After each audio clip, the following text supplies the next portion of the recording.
Well, we'll have our work session, Charlie, and then we'll do that. Thank you, Mayor. I'll go over the items on the consent agenda, but a little bit of housekeeping since we've got a full house. So if this is your first time here and you wish to speak, we have public comment, which gives anyone up to 3 minutes to speak on any topic. There's a sign-up sheet for that. We do have some annexation public hearings and an initial zoning public hearing, and there are sign-up sheets for that. So make sure you sign up for the appropriate topic if you wish to speak. You don't have to speak, you can just listen. There are restrooms through the double doors behind the firefighters. They're down the hallway and to the left. We have 2 exits here in the event of an emergency, since we do have a big crowd. So just go over that. Would you remind them, though, in public comment that we don't respond? Thank you. So when we get to public comment, that is an opportunity for anyone to address the City Council on any item, any concerns that you may have, any questions, or just making comments. It is not a discussion between the speaker and the council. It's just for the speaker to provide information to the City Council members. If there's action that the council feels needs to be taken in response to the comments, then the council will direct the city manager to take appropriate action to follow up with you on that. But you can ask City Council questions, but council is not to engage with the speaker. It's not a back and forth for that. It's just an opportunity for anyone to have 3 minutes to speak on any item. And so we'll go over that when we get to public comment. Thank you, Jamie. Thank you. So with that being said, the vision statement for the City of Belmont is that Belmont will be a vibrant, multi-generational community that incorporates small-town charm and heritage with an entrepreneurial spirit. Don't worry, Jamie, no one's watching. We only have, I believe, 8 items on the consent agenda. We have minutes from several of the meetings, or from all the meetings that you had in October, and you had several of them. You had a special meeting before the October 3rd regular meeting, so you have the special meeting minutes from October 3rd, the regular meeting minutes from October the 3rd, your workshop meeting minutes from October the 17th. You had a closed session at the end of that workshop, so you have closed session minutes from the October 17th workshop, and that's handed out on this yellow paper. So once you've reviewed that, please pass this back to the clerk or the attorney. And then you had a special meeting on October the 24th. So you have the minutes for all of those meetings for approval tonight. We have a request from the police chief to declare several of our outdated police badges as surplus property. We have made new police badges in the last year. So we'd like to give the old badges to the officers for whom they were designated when they were active badges, but we needed to declare them surplus first and authorize us to give those to the police officers. We have an item that is approval of street closures for the Girls on the Run 5K on December the 10th. This event normally is held downtown, but they wanted to start it later on that Saturday than what they typically do. That was causing some problems, so we suggested either start it downtown at the original time or to move it to East Belmont and start it here at the River Park and have a route up and down Contiguous Street, so they could start that a little bit later on December the 10th. And then in the process of getting this to you for this meeting, the Girls on the Run decided to cancel the Belmont race and to move it to a business park in Charlotte. So we had this on here, but there's no need, based on the information we got from the Girls on the Run staff last week. We can just strike that, so it's not needed anymore. And then the last item on the the last item on the consent agenda is another annexation request. This is the first step, and as you'll recall, because we're in the middle of annexations now, annexation here works in 3 parts. The first step is for someone to apply, or what we call petition for annexation. That comes to you. So tonight you would just accept the petition, and then you would authorize the city clerk to investigate the sufficiency of that petition. And then if you go through step 1, then step 2 would be for the city clerk to do the sufficiency investigation, report back her findings to you next month, and then you would schedule the public hearing, which would be on the 3rd month. So it's a 3-month process. So in this case, it would be November, December, January. And this particular request is for annexation of 2 vacant parcels that are in our ETJ. They total just under 2 acres, and they're on Wilson Boulevard at the intersection of Wilkinson and Mason Street. And my understanding is this is for the adjacent automotive repair property. They need to expand their parking area, and so they want to consolidate all their operations. You may have noticed there's lots of cars in the front and the side of the building, so they need more space because their business is growing. But nonetheless, so you're not looking at the land use, you're just looking at the annexation, but that is the reason for that request. So that's all that I have for you for the consent agenda. I'd be happy to answer any questions. On the annexation petition, I don't see a meets and bounds description of the property anywhere. Are they supposed to have that? Do we have that? All right, I just want to make sure it's a complete application. Okay, it's fine. Thank you.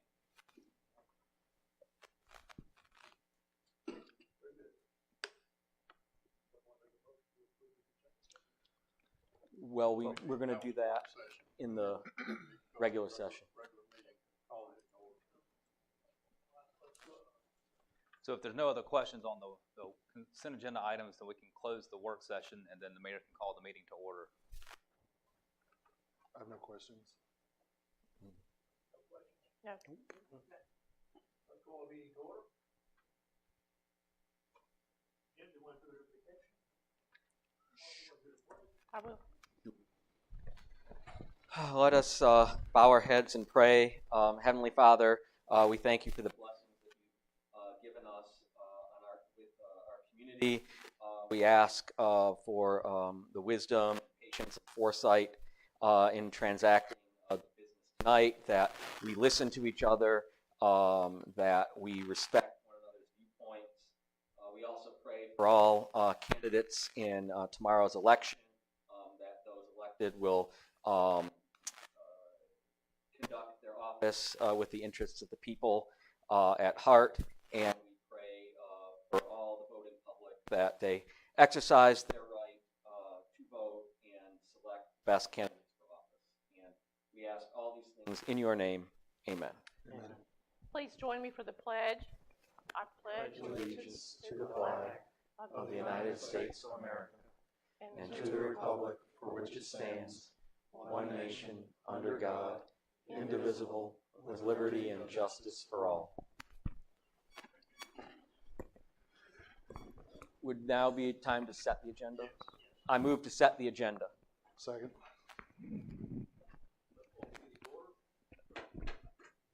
And we're going to vote. Need The vote on we have the- a motion and a second, Mayor, for approve to set the agenda. Could I offer one minor adjustment? Would it make sense to consider the annexation for the Nixon Road properties before the major development plan? Since if the annexation fails, there's not really any point in considering the major development plan.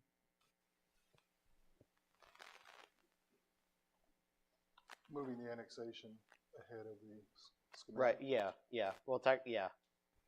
Correct. I don't have I any think issue you with could that. do either way, because typically the approval of the plan, of the site plan matter would be contingent upon. Okay, I wasn't sure if it mattered or not, but It can go either way. okay. That's fine. We can leave it as is. We still need to vote, though. We're gonna get some recognition. Wait, Well, we need to call for the vote, Charlie. You've got a motion and a second to approve to set the agenda, and then we'll, after that vote, then we can do recognitions. All in favor, say aye. Aye. Recognition to acknowledge. Introduction of new fire department personnel. Thank you, Mayor. Last month, you authorized us to have a full-time fire chief, and I'm happy to say that in working with our interim public safety director, Chad Hawkins, we have hired Todd Davis as the fire chief. He was the interim fire chief, and I would like for Chief Davis to come up, please, and introduce himself. And he has made several hires, and I'd like for him to introduce his new staff, please. Mayor, member of the council, thank you for allowing us to come up and introduce you to our new staff. First week in October, I had tasked our group with a recruitment blitz. We had 6 available positions, and I'm happy to say as of Thursday, we will be full at 29 allotted positions. So I'm very happy about that. But I would like to introduce our new hires if they would step up. These are some of these guys were hired in the fiscal year 2022, and some of them were hired within a few weeks ago. Yeah, please come forward.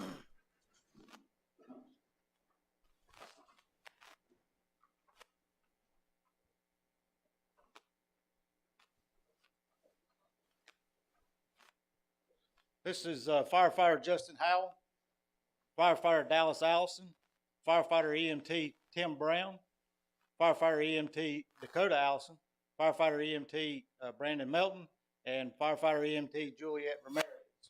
Juliet will be our first female career firefighter in the city limits of Belmont. We are very, very proud of these guys. They bring a lot of energy, a lot of effort, a lot of attitude, which is what we request. We'll teach you everything else. We just need the effort and the attitude. But thank you again for allowing me to introduce you.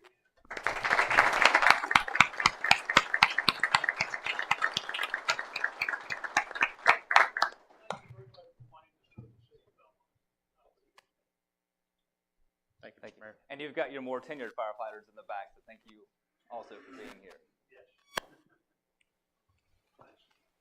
Thank you, Mayor. Next, we want to recognize Gary Forster for his service to the Belmont Housing Authority. They've moved that.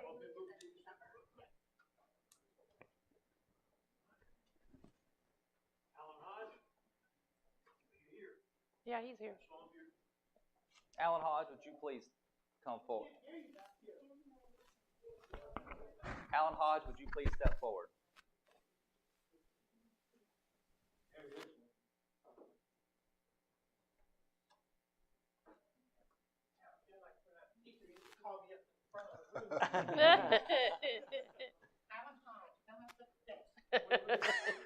We recently learned the sad news that Belmont News, the Banner News, will be halting production.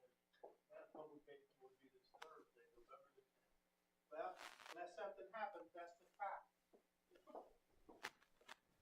But first, we want to recognize the Banner News newspaper for its contributions to our community. It's been a long time since the Banner's been published. It's the best paper in the region. I don't understand it. It is.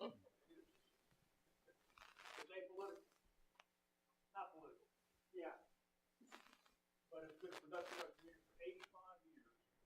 Although we don't know the exact number of issues that have been published over the past 86 years, if you multiply 86 years times 52 issues per year, potentially 4,472 issues have been produced. That's a lot.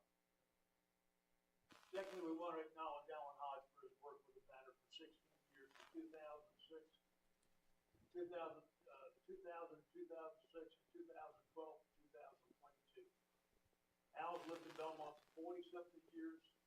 His mother's ancestors, the Smith family, came to Belmont and settled in Belmont in 1773 on a grant below South Point High School. Yeah, I wonder what they would think if they could see that ground now. Al's work has been instrumental to our community over the past 16 years. He has worked in Belmont with the Banner News, and we want to express our sincere appreciation for everything he's contributed to in our community. He has said he is ready for rocket chair, so we look forward to seeing what is next for Alan and how he will come to continue to help our community. And hopefully we can save the Belmont Banner. I hope so. Well, we'll have to wait and see, but like I said, I'm not ready to retire. I mean, there's so many fantastic stories out there, and I just want to keep writing. It's just that simple. It's just, dollars and cents is the reason the paper has not been able to make it, but the overall state of the economy and everything, it's just a crying shame. That's all there is to it. Yeah. So, We'll go take a photo. oh God, I've got my T-shirt. I got the Budapest Hungary. Budapest is a great city. Yeah,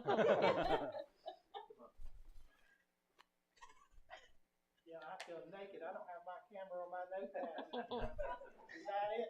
That's it. Thank you, Alan.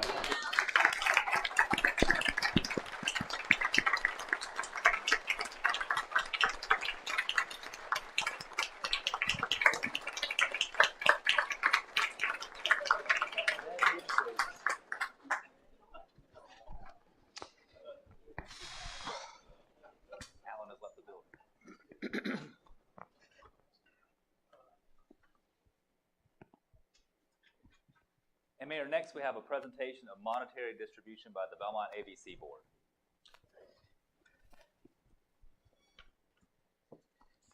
Good evening, Mayor.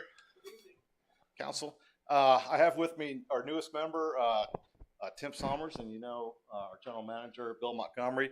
So we just wanted to, come by and say hello. It's been a couple of years since I think we visited council with Adrian leaving. We thought we'd make this our last dispersal to him. To the city. To the city. Rumors get started pretty easily around here. Yeah. So just to give you a little bit of background where we are financially at the ABC store. We have just finished our audit of the fiscal year 21-22. We had $5.5 million in net sales. Where our goal is to have $3 million for the first 2 quarters of this year. And right now our year-to-date is $1.8 million in gross sales. Our distribution for the 4th quarter will be $50,213.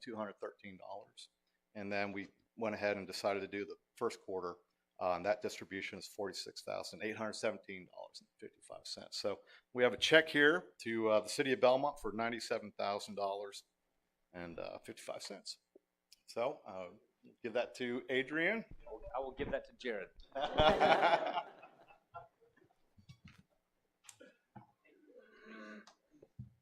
Thank you. We always like it when people come to give us money instead of ask for it. We're glad to do it. Yes. Glad to do it. Thank you. Thank you so much. And you took Johnstone's place? Yes. Right. Did you? Yes. He led, did a good job getting us where we are. We're looking forward to moving forward, and our goal is to make over $6 million Yay. sales. That's what we want. So Do it. Let's do it. keep buying liquor. Thank you. Thank you. Thank you, gentlemen. Is Parks consent agenda? I would move to approve the consent agenda, but strike item number 7 dealing with the street closures for the now canceled Girls on the Run 5K. I'll second. All in favor, say aye. Aye. All right.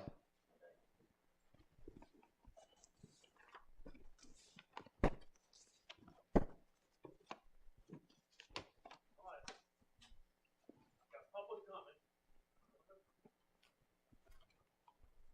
Several people signed up to speak for public comment.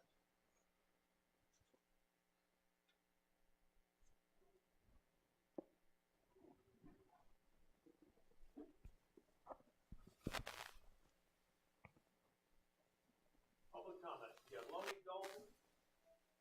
State your name and address.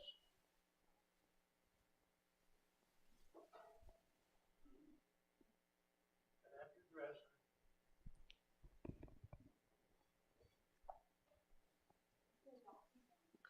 Yeah, Lonnie Dalton.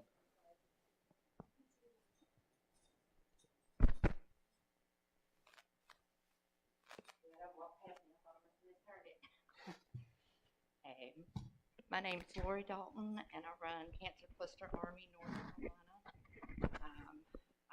My subject is coal ash. I don't have time in 3 minutes to address everything that needs to be addressed in Belmont on this subject, but I would definitely like to focus on the Red Raiders Little League team that is playing out at the end of Boat Club Road at Allen Steam Plant. That is the 2nd most coal ash contaminated power plant in the entire country. In 2019, they lost in court for groundwater contamination at that plant. They have until 2035 to move 16 million tons of coal ash back from Lake Wally. And that's just the, I know you don't understand this, but that's just the open coal ash ponds. That doesn't include the closed landfills they've got out there and the amount that they used in structural fields. There are other towns, there's 14 total in North Carolina, there's 3 on the Catawba River. Other towns that have gone through this are getting studies done. They're getting health studies done. There's 5 of them that have had deep water studies done in the lake. Belmont's getting nothing. I don't know if you guys are aware of this, but there's a lot of diseases down South Point Road. There's cancer, autoimmune diseases, This is my son, Aaron. I lost him to testicular cancer last December. Gaston County has high rates of testicular cancer, also lung and breast. Exposure to these toxins can cause not only cancers, but a whole array of things like Alzheimer's, which is the #1 cause of death in Gaston County, learning disabilities, growth defects, ADHD, can attach to the DNA and show up in the children of those who are exposed. And I've been doing this for about 4 years now. I've spoken before the EPA several times, had a meeting with them a couple months ago. Been in a lot of meetings with the scientists, and they all say that even the smallest, slightest exposure is highly dangerous. And Belmont's got kids out there playing Little League right there at plant property. Right there. It's literally on the plant property, and the plant is still running. Now, Mooresville's had testing of this whole topsoil by Duke University scientist Avner Bengosh, and he has proven that there is coal ash in the topsoil that's been coming from that plant.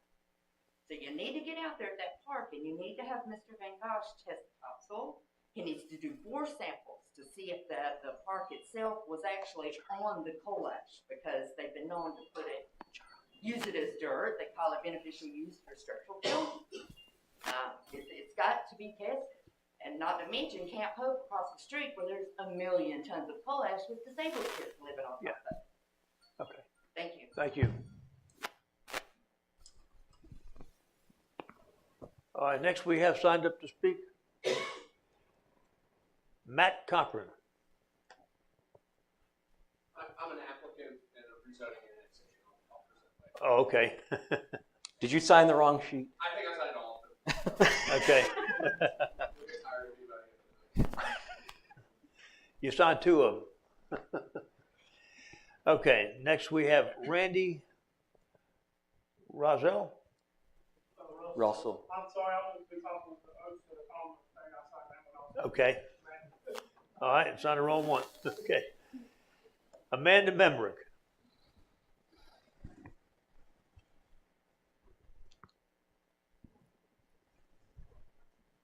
Hey, Amanda. How's Matt doing?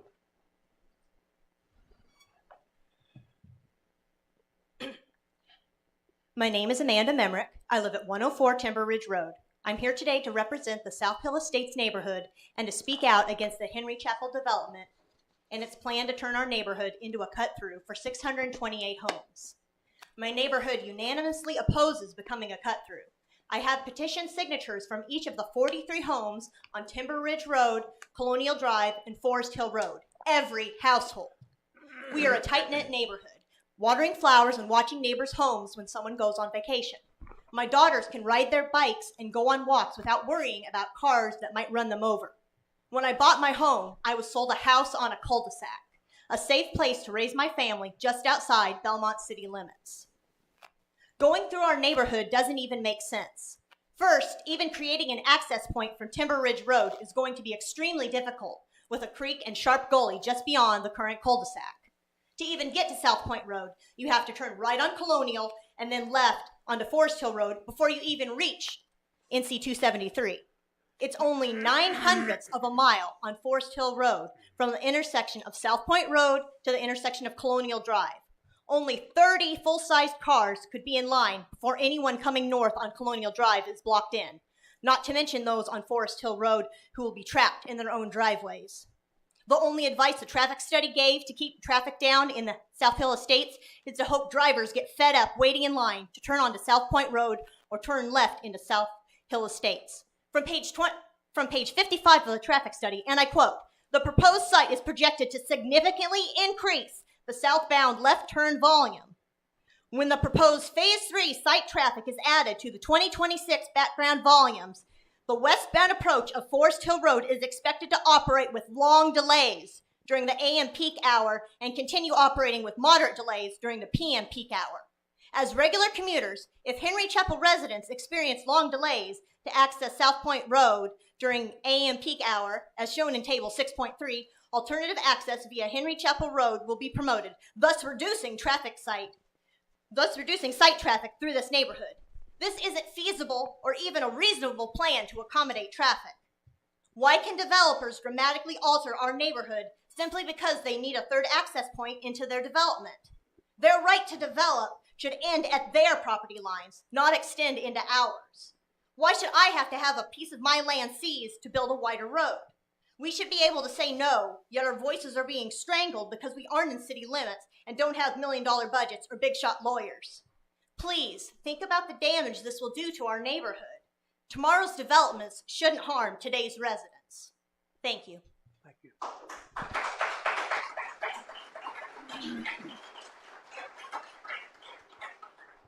Next, we have signed up to speak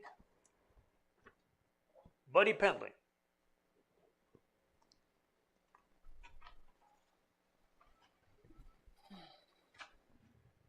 Hey, buddy.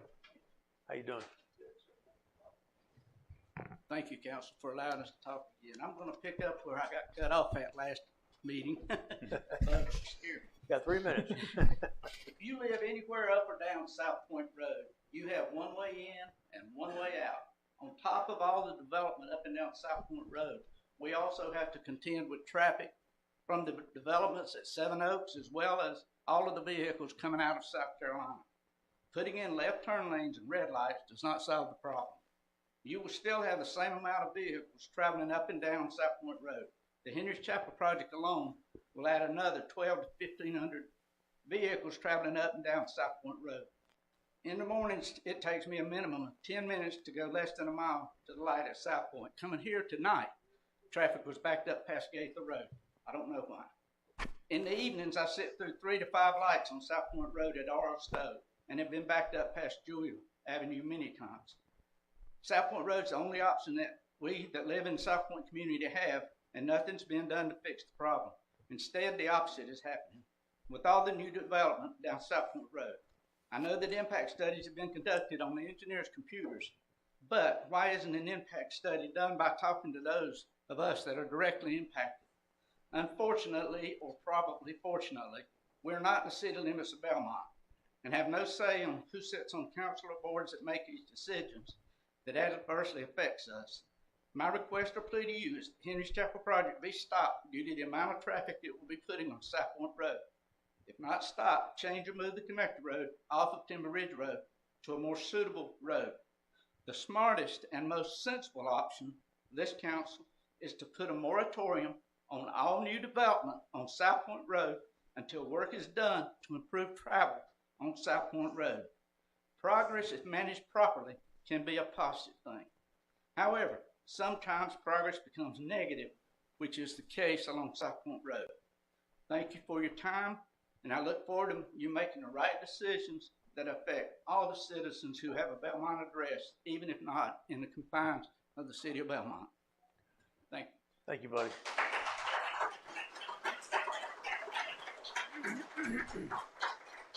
Next, we have signed up to speak Ron Crawford from Oak Street.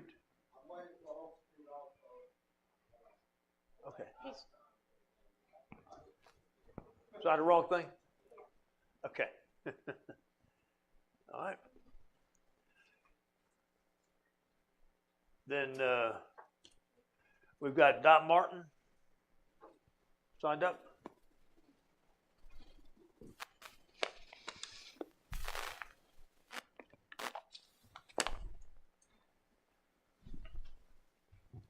My name is Dot Martin. I live at 113 North Central Avenue in Belmont. I'm sorry to have to come here and even bring any of this up, but I'm disappointed in a lot of things that's going on around here. I try to keep my mouth shut, but sometimes I have to open my mouth. There's been things I want to know why you went to the TV station, Mr. Seelinger. I want to know why people went to the newspaper about our recreation department when people, all of you, saw what's going on around here and didn't say a word. And now all of a sudden you're ganging up. I want to know, Richard, why you get involved in everything that's going on in our town, and it costs legal fees to have to research all the stuff you want done. I also want to know why you told Seth when he left here, or the reason he left here, is that he didn't have to worry about an associate to come and help him. that you were going to outsource the IT, and you had the votes to back you up. Now, how did you know you have the votes to back you up? You're not supposed to be doing that. You've cost this town a lot of money, and I've kept my mouth shut long enough. And I'm just really disappointed in you. Really, really disappointed in you going to the station. You're not here to help Belmont. You're here to destroy Belmont. Anybody that wants to bring this, anything that we have done here, going on, don't need to take it to the newspapers, and you don't need to take it to the TV stations. That's just for glorifying yourself. That is not looking out for the city. That's looking out for you. And I'm sorry that I've had to come and do this, but it's time this stuff come up. And Richard, I know that you've gotten involved in things because I was sitting there when you come and sat down beside of me with this development down on South Point, down here at the river. You came and told me you didn't understand why they wouldn't make an exception for them down there when they made an exception for the mayor. So when that gentleman got up and talked from down there, he said, well, it's a funny thing to me that they made an exception for the mayor when my husband wasn't even the mayor. You forgot he wasn't the mayor when you went down there and told all these people this stuff. It's time for this kind of stuff to stop. We're either going to work together or this needs to be brought up at every council meeting. Every time an infraction like this is done, you've been called down many times about going to paper, getting on these news things. And I'm sorry if I make anybody in here mad, but the truth needs to come out once in a while. This is the town that I was raised up in, and I've never seen people bickering and going at each other like we have right now. And this council is not working together for the betterment of this city. And I'm sorry about that. And it breaks my heart. And we don't need wards here, Richard. We don't need wards here. I've seen people's lives destroyed because of wards in Charlotte. I know that's one of your dreams. And I'm sorry, but I guess that's all I got to say. And about the recreation department, I'm really disappointed in this. Y'all knew what was going on. And you bring it up like it's some big monster thing that was going on nobody knew about. Well, That's 3 minutes. Then. sorry. Thank you. Okay. That's all we have for public comment.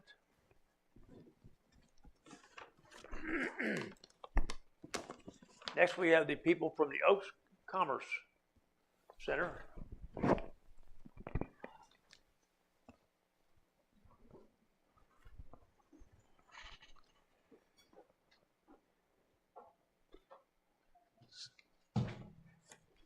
So since there's several items, this is the major development plan for the Oaks Commerce Center? That's correct. We're going to start with the major development plan application for the Oaks Commerce Center. Yes. All right. Good evening, City Council and members of the public. This is Major Development Plan 2022.04 for the Oaks Commerce Center. The request before us tonight is to develop a one-story, 470,000 square foot office warehouse facility within the Oaks Commerce Park on parcel ID 306477. The property owner is DMG Roadworks LLC, and the applicant who is here tonight is Crow Holdings, represented by Chris Urquhart and Matt Cochran, as well as Nick Thornton. The request is to process the development application as a major development plan, which is required in Chapter 15 of our Land Development Code for any building that's over 30,000 square foot in size. This project is considered to be by right development based on its existing zoning classification, which is business campus development. The site is the parcel that is shaded in red on the screen to the right.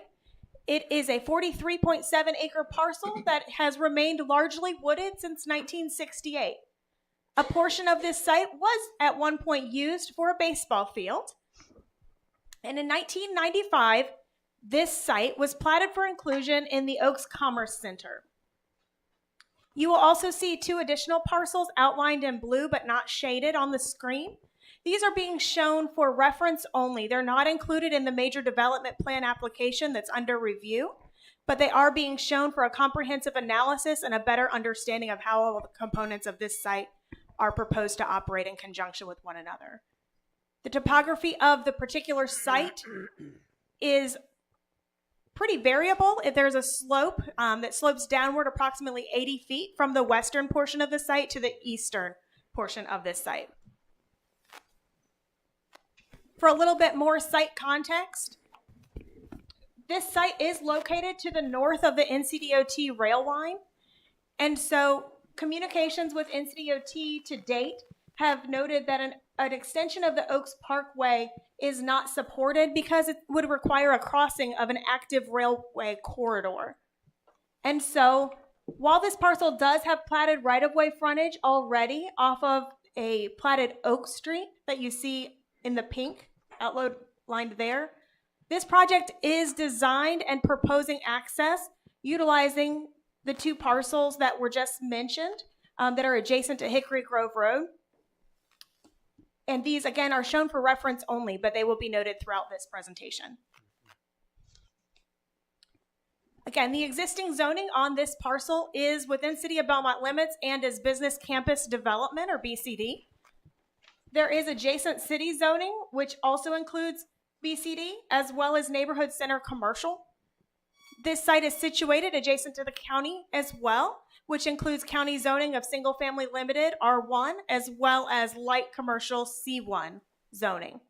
Nearby uses overall include single-family residential, an automotive business, and industrial uses.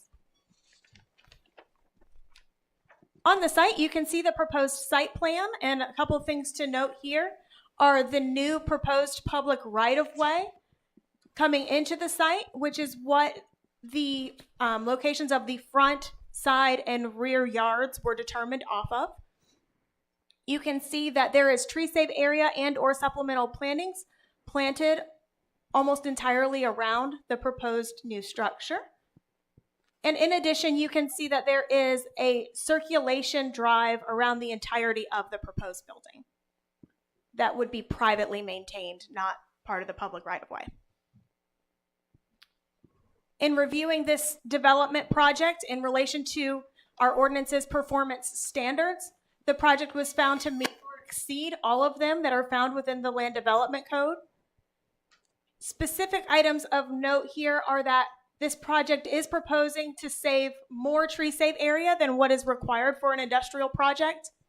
And in addition to this, when we reached out to our transportation consultant, this project did not meet the city or NCDOT's threshold for a traffic impact analysis. However, staff felt like a transportation technical memorandum was warranted based on its location on Hickory Grove Road, and the development did complete a transportation technical memorandum, also known as the TTM. And so that will be reviewed in further detail later in this presentation. Reviewing site access really quickly, this site again does have existing access via a platted 25 to 30 foot right-of-way known as Oak Street, which is currently gravel and being privately maintained by the adjacent residents. Accordingly, the uses surrounding this public right-of-way are residential in nature. There's also an unplatted road, which is referred to as Oak Street, that runs through the proposed development site. And so when this project was initially coming under consideration for the city, the developer opted to meet with Gaston County and NCDOT, in addition to city staff, to look at what options were available for trying to retain access to the parcels to the south of this development. Can you guys hear me? Yeah. Okay, great, thank you. To the south of this development, because even though the road was not platted, all parties understood the imperativeness of ensuring continued access for all residents who are currently utilizing that gravel road. And so after doing this and looking at all options, ultimately it was determined that access via a new street was preferred by NCDOT and Gaston County, because it would allow for an avoidance of any confusion between the platted and unplatted references to Oak Street, and allow for an easier emergency services access and response in order to help both the new development as well as the adjacent property owners that would be affected by the change. This new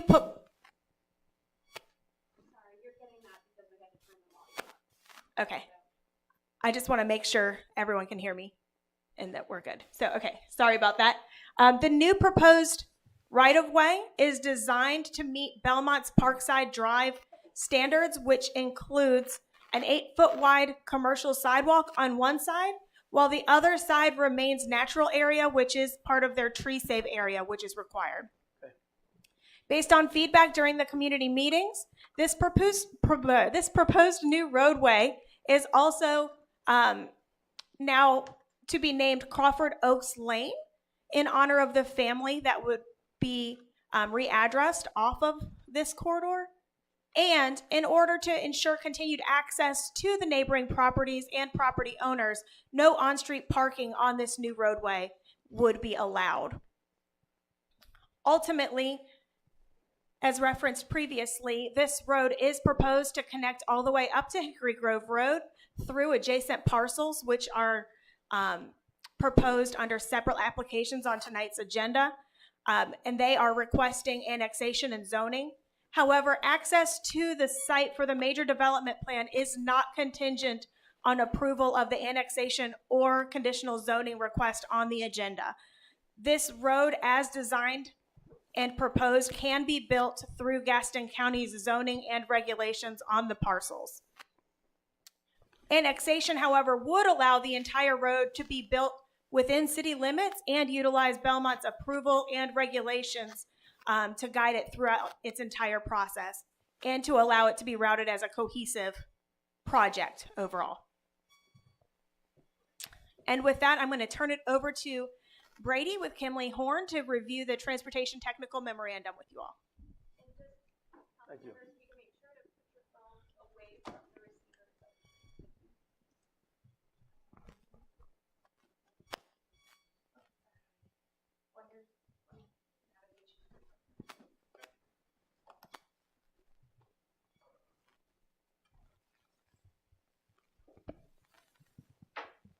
Can you hear me? Yeah. Good. Yeah.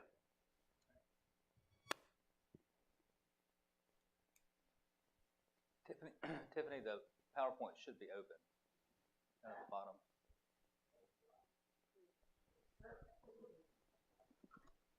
Thank you, Tiffany.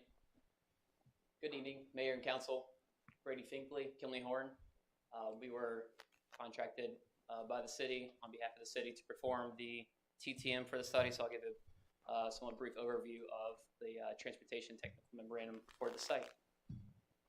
So I'd like to start out with the purpose of the TIA, Traffic Impact Analysis, or TTM, the Transportation Technical Memorandum, as listed within the city's ordinance, which is to evaluate and identify the incremental impacts caused by a proposed development on the surrounding transportation system, and to identify the mitigation improvements to offset the impacts, and then consistent with both the city and NCDOT mitigation requirements. The purpose of highlighting that is that the purpose for our study is not to correct the existing deficiencies, but to mitigate the impacts that the site does have. So the first step when we look at a site that is proposed by development is a TIA or a TTM required? As most of you know, the city of Belmont does have a more restrictive threshold for requiring a study. NCDOT's threshold is 3,000 trips per day. The city's threshold is a third of that, 1,000 trips per day and or 100 peak hour trips. And so we receive the site plan from the applicant. We look at that in addition to what type of use it is, the development plan, the access, and then run the trip generation and compare it to the city's thresholds to determine if it does trip that threshold. For an industrial use, as you might assume or can understand, is that industrial uses can have a wide range of types of industrial uses, and in turn, what the traffic can be generated from those. And so we rely on the applicant to tell us what their intended use for those are. A lot of times with industrial sites, you do have spec uses that are built, so speculative. You're not sure who the end user is, but they do have some kind of indication to allow them to construct the facility to attract those types of users.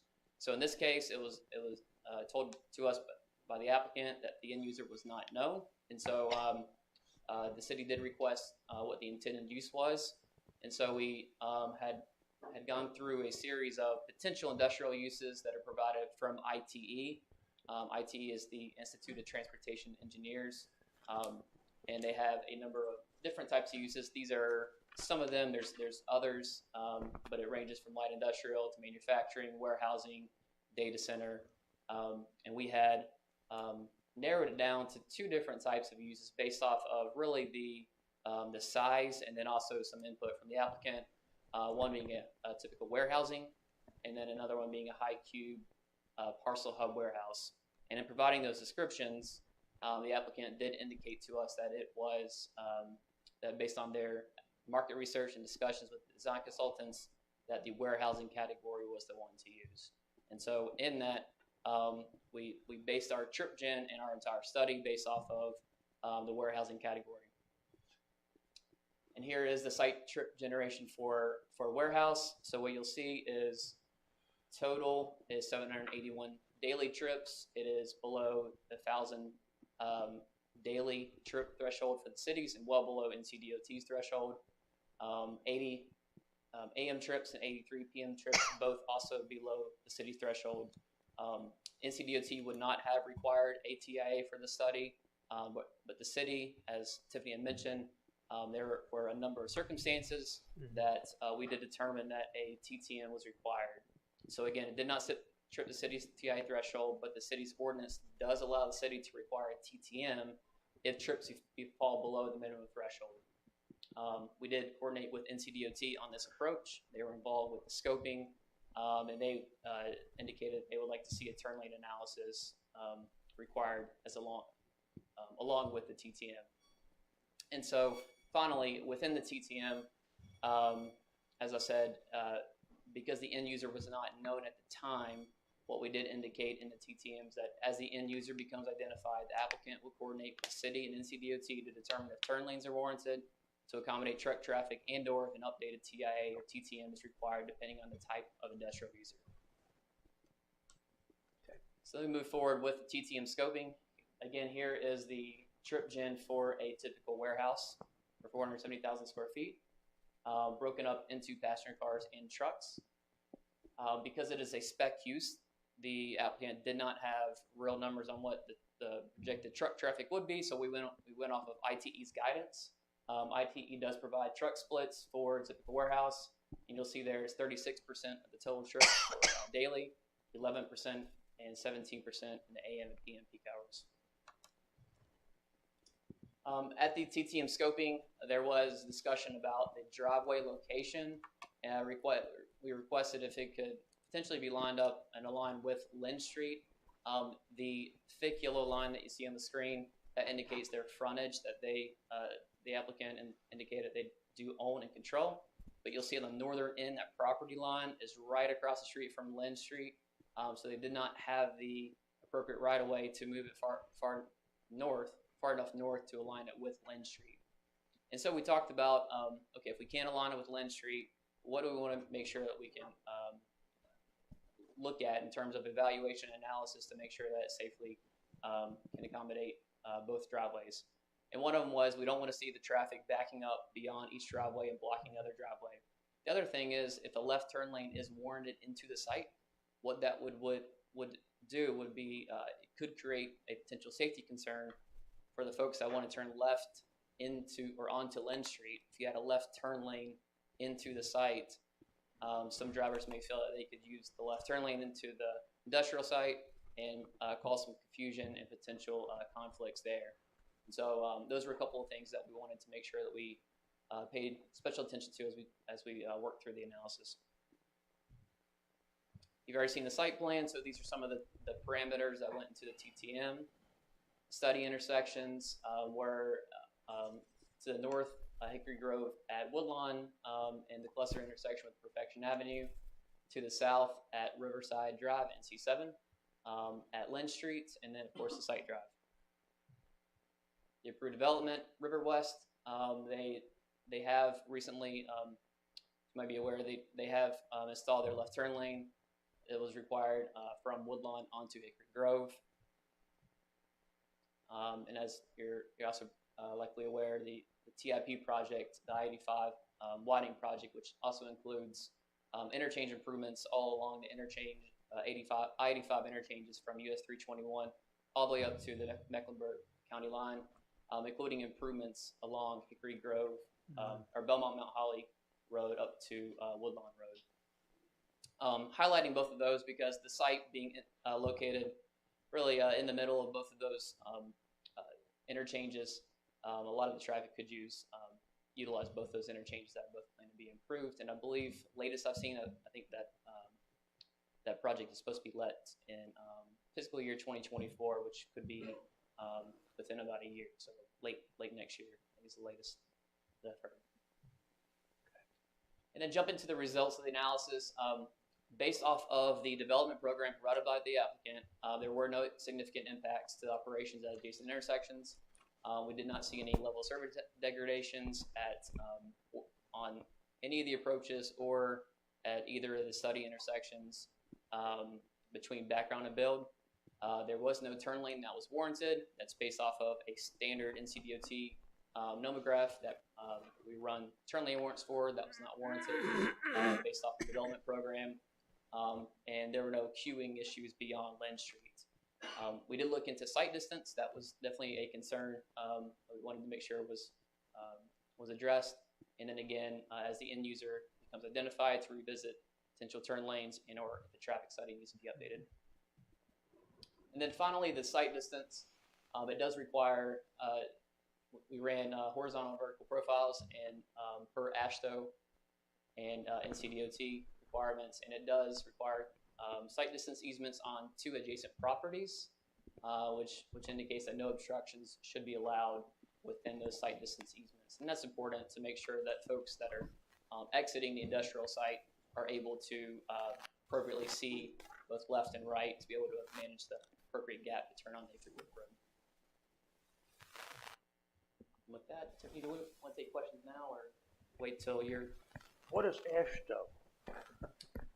AASHTO is a standard guidance for state highway and transportation officials.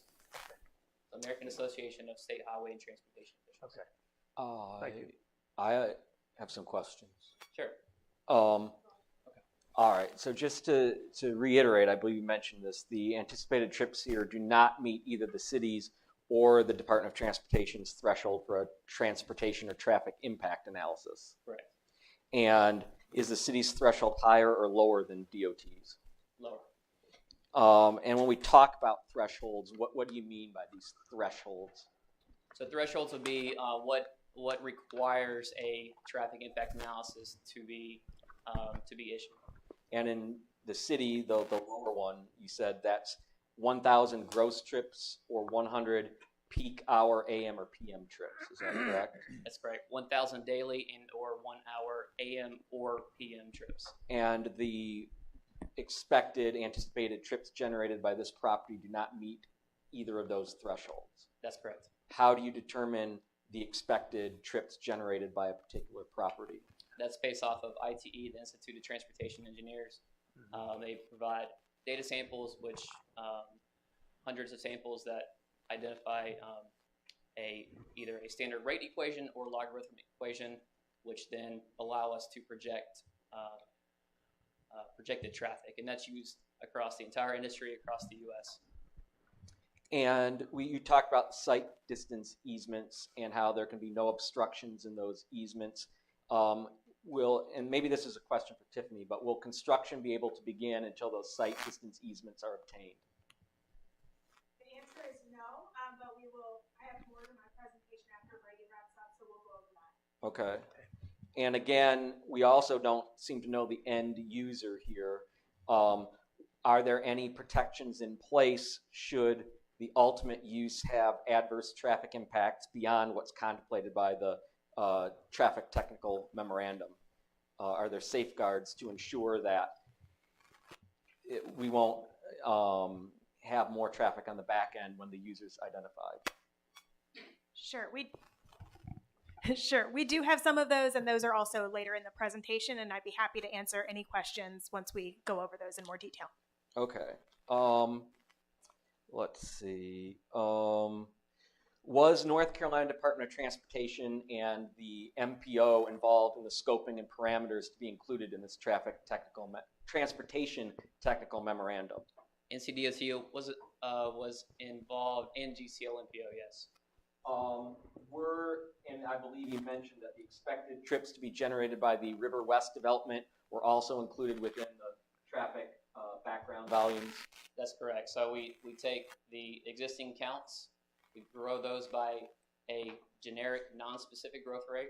We take the approved developments that we know of, the projected generated traffic for that, and add that on top of there too. So our growth is non-specific plus specific development traffic added on top of each other to get to your future non-build-out. And just to follow up on that one, when you say future, does that also include, so River West, I believe they've already got pretty much a lot of the construction done. Are we talking about stuff we've also approved that hasn't even started construction in the area out there? Correct. So it's really based off of when we scoped it, when we started the study, and when we collected counts. So when we collected counts, the River West development was not open and operational. Right. I'm not sure if it's fully operational now. And so it's making sure we accommodate for the full build out of that traffic. Okay. So it does, essentially it includes the new stuff. Correct. Okay, thank you. Yeah. Now, you talked about non-specific growth rate. I believe you use a 0.05% annual growth rate to existing 2022 existing peak traffic volumes. Is that correct? Correct. And that was for 1 year, and that was based off of the historic AEDTs along Hickory Grove Road. Okay. And between 2008 and 2019. And again, the traffic generation potential of this proposed development was determined based on the industry standards that you mentioned. And how, again, you use those industry standards, I guess, to determine the proportion of trips generated that would be trucks, since you don't know what the end use is actually going to be. Correct, and that's unique for industrial. We don't always project the truck traffic as well, but for industrial sites, that's an important component, and that was provided by ITE. Now, just to be clear, when I was reading the TTM, when you talk about level of service at signalized intersections, such as the Hickory Grove Woodlawn intersection, is that determined by looking at the intersection as a whole? As a whole, by each approach and by each movement. Okay. But let's say one approach, let's say you got a cross, I don't know what you call it, but let's say you've got 4 approaches, and one approach would be negatively impacted, negatively affected, you think, but the other 3 are fine and the level of service doesn't change. What's the overall level of service for that intersection then? It's based off of a weighted average of all vehicular movements into that intersection. So it depends on if the approach that you're discussing was a very minor amount of volume, it may not be a large contributor to that overall intersection, right? Mm-hmm. Versus if it was the heaviest volume approach, it would significantly alter the overall intersection. But regardless, within the studies, we do show each approach, and we do show overall intersection as well. And if the overall intersection does not change level of service, but I believe in some of these analyses you did, it doesn't change level of service, but there might still be some delays within the same level of service. Is there still a situation in which you might consider mitigation measures? Yes, and usually it's on the lower end. So per the City of Belmont's ordinance, if it's level of service D or worse and you negatively impact it, you're required to identify mitigation, potential mitigation. And was that the case with the Hickory Grove Road Woodlawn intersection? That's correct, yes. And what mitigation did you identify? We looked at a northbound right turn lane. And why did you ultimately conclude that a northbound right turn lane was not required? So one of the pieces of important information is that the site was shown to impact it by 2 seconds in the AM, this overall intersection, and by 3 seconds in the PM, staying at the same level of service. So in general, not a large impact, but we still looked at potential mitigation. The northbound right turn lane showed that it provided a pretty minor benefit for that northbound right to the overall intersection. And so we looked at that, plus it would likely require relocation of The signal poles would have impacts to the ditch, the stormwater infrastructure, and there's a large, mature a tree in that corner that would likely need to be removed for a northbound right turn lane as well. And so you take all that into consideration, as well as the impacts, and we indicated that northbound right turn lane would not be removed. Okay. Now, at the planning board meeting to discuss this plan, there was a representative from McAdenville who expressed concerns for truck traffic down Main Street in McAdenville. And let me ask, since you looked at the intersections that you chose for this study, and you found no mitigation measures were recommended for those intersections, which are closer to the development, to the proposed site than Main Street and McAdenville, would you have any reason to believe that any recommended mitigation measures would be required for the intersection of Main Street and McAdenville, which is further away from the project site? No, we wouldn't. Of course, we don't know that for sure. We did not evaluate it. But the most southern intersection we looked at was the Riverside intersection that showed very minor impacts. And at that intersection, if you think about it, that's one way to get over to the I-85 and exit 26 to I-85. And so you have a lot of traffic that will be peeling off of there. And so then you'd have, even less impacts at the next intersection south. Well, Hickory Grove Road carries a truck route designation, is that right? Hickory Grove Road, I'm not sure if it has a truck route designation. NC7 funnels through and goes through McAdenville and goes back up to 85. Okay, so my understanding is from McAdenville reps that does have a truck route designation. If that's the case, can you mitigate no left turn out of that facility, it being a truck route, or do you know? Because their main concern is this tractor trailer traffic coming through their downtown, which could very well happen. These guys use GPS. Right. If GPS identifies the closest access to I-85 as being through McAdenville, particularly the fuel cost where they are right now, then they're going to turn left and they're going to go through McAdenville.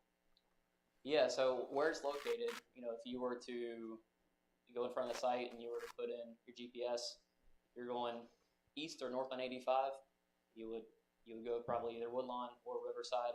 If you wanted to go west on 74 or south on 85, you would probably head down and then go through on NC7 through McAdenville.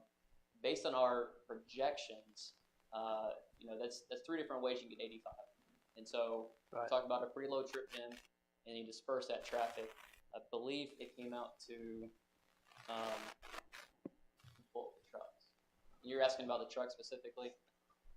Well, I mean, we don't know what's going to come into this warehouse. I mean, we're talking about truck traffic, but if this were an Amazon warehouse, the numbers could be way off if they're using these delivery vans.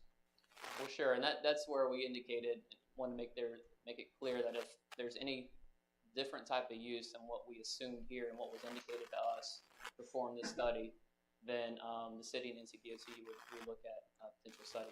All right, and you're showing, I think, 499 car trips versus 282 trucks. Is that right, roughly? Correct, and keep in mind that's two-way traffic, so it's really, you're talking about the number of trucks, so you divide that by two. Each truck in and out would be 2 trips, each car as well. Well, let me ask you, how do you arrive at that? Because in my youth, I worked at a trucking company when I was in school, and the hours of operation are going to be key to what kind of volume you have. I mean, if you're saying 282 trips in an 8-hour day, or 16 or 24, I mean, what are you figuring these numbers on? These are from ITE. What do they base it on? Are they looking at a standard 8-hour day? Because trucking companies can run 24/7. I'm not sure what went into their samples, but it's a number, quite a few samples within that determines their equations that provide the calculations for us to determine what the trip down would be. So I'm not sure if it indicates in there what the trucking hours and what the operational hours are of each one, but I can check. But that's going to impact the number, I would think, significantly. I mean, you're saying you've got 282 truck trips. What have you got there? 90, almost 100 bay doors? I mean, that's a high volume facility. And these numbers indicate, if they're looking at it, they're not quantifying it. 24 hours, you're running a truck in and out of there every 8 hours, which isn't feasible. I mean, what I'm getting at, I don't trust these numbers because I've been in this environment. These drivers want to get in and they want to get out because unless those wheels are turning, they're not making any money. They don't make any money while they're idling at the dock. They're just burning up fuel. They want to get offloaded. They want to get loaded. They want the shortest route back to I-85. Now, you're saying to GPS, if I go east, I'm going to go this way. That's not necessarily true. They're going to look at that, and if the shortest route is to go through McAdenville to go east, they want to get on the highway quick. I agree. That's what I'm saying. If the GPS, yeah, it would tell them to go the shortest route. Agreed. All right, now I've got concerns about stacking on Hickory Grove. I'm assuming, when I go up Highway 74, and it's been a while, it may have cured itself, but I've got to assume that these people you're quoting, like ITE and of course the NCDOT, did not intend for all these tractor trailers to stack on 74. So IT is not people. IT is the industry leader in terms of providing data to transportation professionals within our industry. So it provides. They have manuals. I think we're on the 11th edition now, and they've been doing it for probably 40 or 50 years. It is the standard use all across the U.S. and I believe Canada as well for any kind of trip generation study or any kind of traffic study in these within the U.S. or Canada. And so it's their data that it's hard for us to argue with unless we had real data. So that's how we started out with, was asking the applicant, hey, do you know who the end user is? Because if they did and they had real data for that, that would be the most helpful. That would be the most useful information. But with the lack of that information, the best data we could go off of would be IT. Okay, well, I mean, granted, but I would guess, or I would put forward that when they were pitching this to Charlotte, they were not saying this truck traffic is going to store on 74 and cause a nightmare. I'm sure that wasn't the pitch. Maybe they didn't forecast that far out and see we've got 200 doors here. There's going to be a lot of trucks. What you guys were telling me in a meeting is that we're not going to have this kind of stacking issue on Hickory Grove, and I'm saying, how do we know that? I mean, I understand you're quoting these long-standing numbers and these professionals that put them together, but what I'm driving at is they did not think it was going to happen there. It did. They're telling us it's not going to happen here. I'm saying it could. It's going to be hugely problematic if we've got these trucks stacking and waiting out there. Where did it happen? I'm confused. On 74 at the Amazon warehouse on 74. I mean, I see it all the time, the trucks sitting there idling, waiting to get in. So you're assured that they were not aware that was going to happen? Is that what you're saying? I would hope that they planned that was not going to be the case. That you're Well, going to have all of these Well, trucks. regardless of wonder, what that's- 74 is, what specifically is this developer doing on its property to ensure that there's no queuing on Hickory Grove Road? That's right. Sure, I can go over that in the rest of my presentation.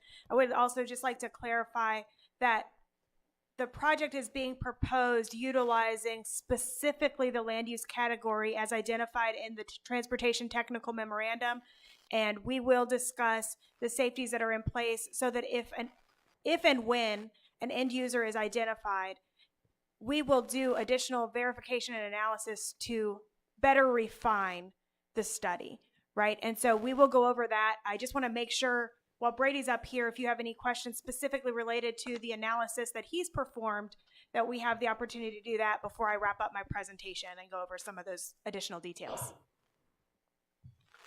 Okay. Thank you, Tiffany. Thank you. You guys have any more questions for Brady?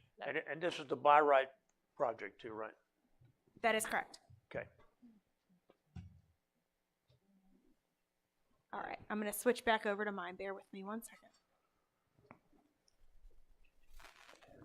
Next There's we a go glitch. into, Well, Tiffany's going to finish her presentation. Oh, no. Hold on. 1 second. I don't want to have to go through all those again. Bear with me. I'm sorry.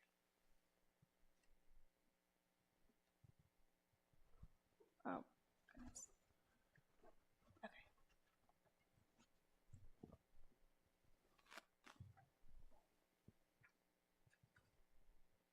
All right.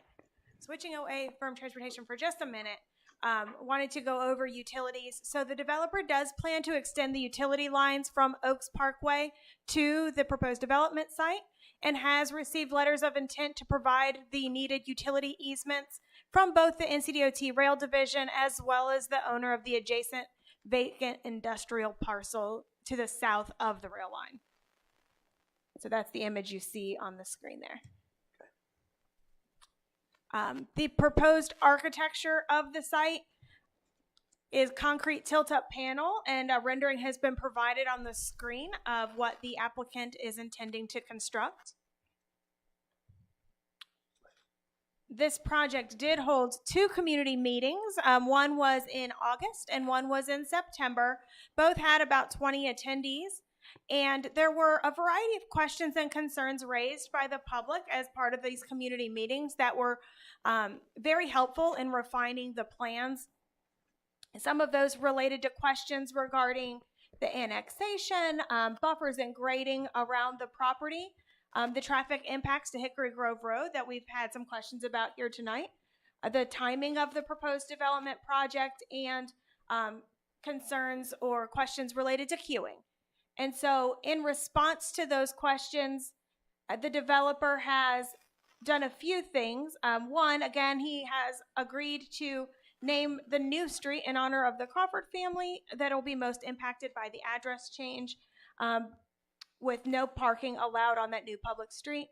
And then one of the things that was brought up in the community meetings related to queuing specifically on the site in order to try to minimize and or completely eliminate any queuing that would back up onto the new public right-of-way as well as Hickory Grove Road. And so looking at this map, you'll see where they had originally proposed the potential for a guardhouse on the site plan here that would allow between 8 and 10 trailers on the actual development site outside of the public right-of-way that is proposed to be newly constructed, as well as definitely outside of the Hickory Grove right-of-way to be done. Just to note, this development is not proposing, because it's a speculative building, that there will necessarily be a guardhouse. And so in the event that there's no guardhouse needed by the end user, that entire full circulation drive would be available for any queuing needs of the proposed development. If the identified end user did desire a guardhouse in any way, they have identified what would be the best location in order to share that with their future client. And so actually, this was the original location as identified by the community meeting. What you actually see before you tonight in your packet shows a location that's been shifted even further along that northern internal roadway in order to allow additional tractor trailer queuing on the development site specifically to help avoid congestion. Just a quick question. Do you know how many trucks you could store on site with that arrangement? I'll let the applicant speak more definitively since they have their civil engineer here. Okay. I don't want to misrepresent data, but I do know in this model before they shifted it, it was between 8 and 10, and they can speak to how many more they could get if one was there. If there was no guardhouse at all, I believe it's significantly more, but I'm sure they've done the math and can share that with you. Okay.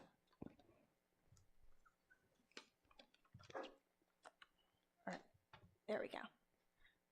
This project was presented to the planning board on October 20th, and public comments really focused on the potential traffic impacts with the proposed adjacent use being the office warehouse facility and the security of the facility itself. Again, the transportation technical memorandum was also a point of discussion. A motion was made after much discussion to recommend approval of the schematic plan as presented with a 5-1 vote. Following the Planning and Zoning Board meeting, the developer has voluntarily agreed to add the following conditions to the development plans, specifically on the actual copy of the large format plans that are before you. And the updated copy is again in front of you tonight and included in the online packet. Those notes specifically clarify that all offsite mitigation must be secured prior to approval of construction documents for the project.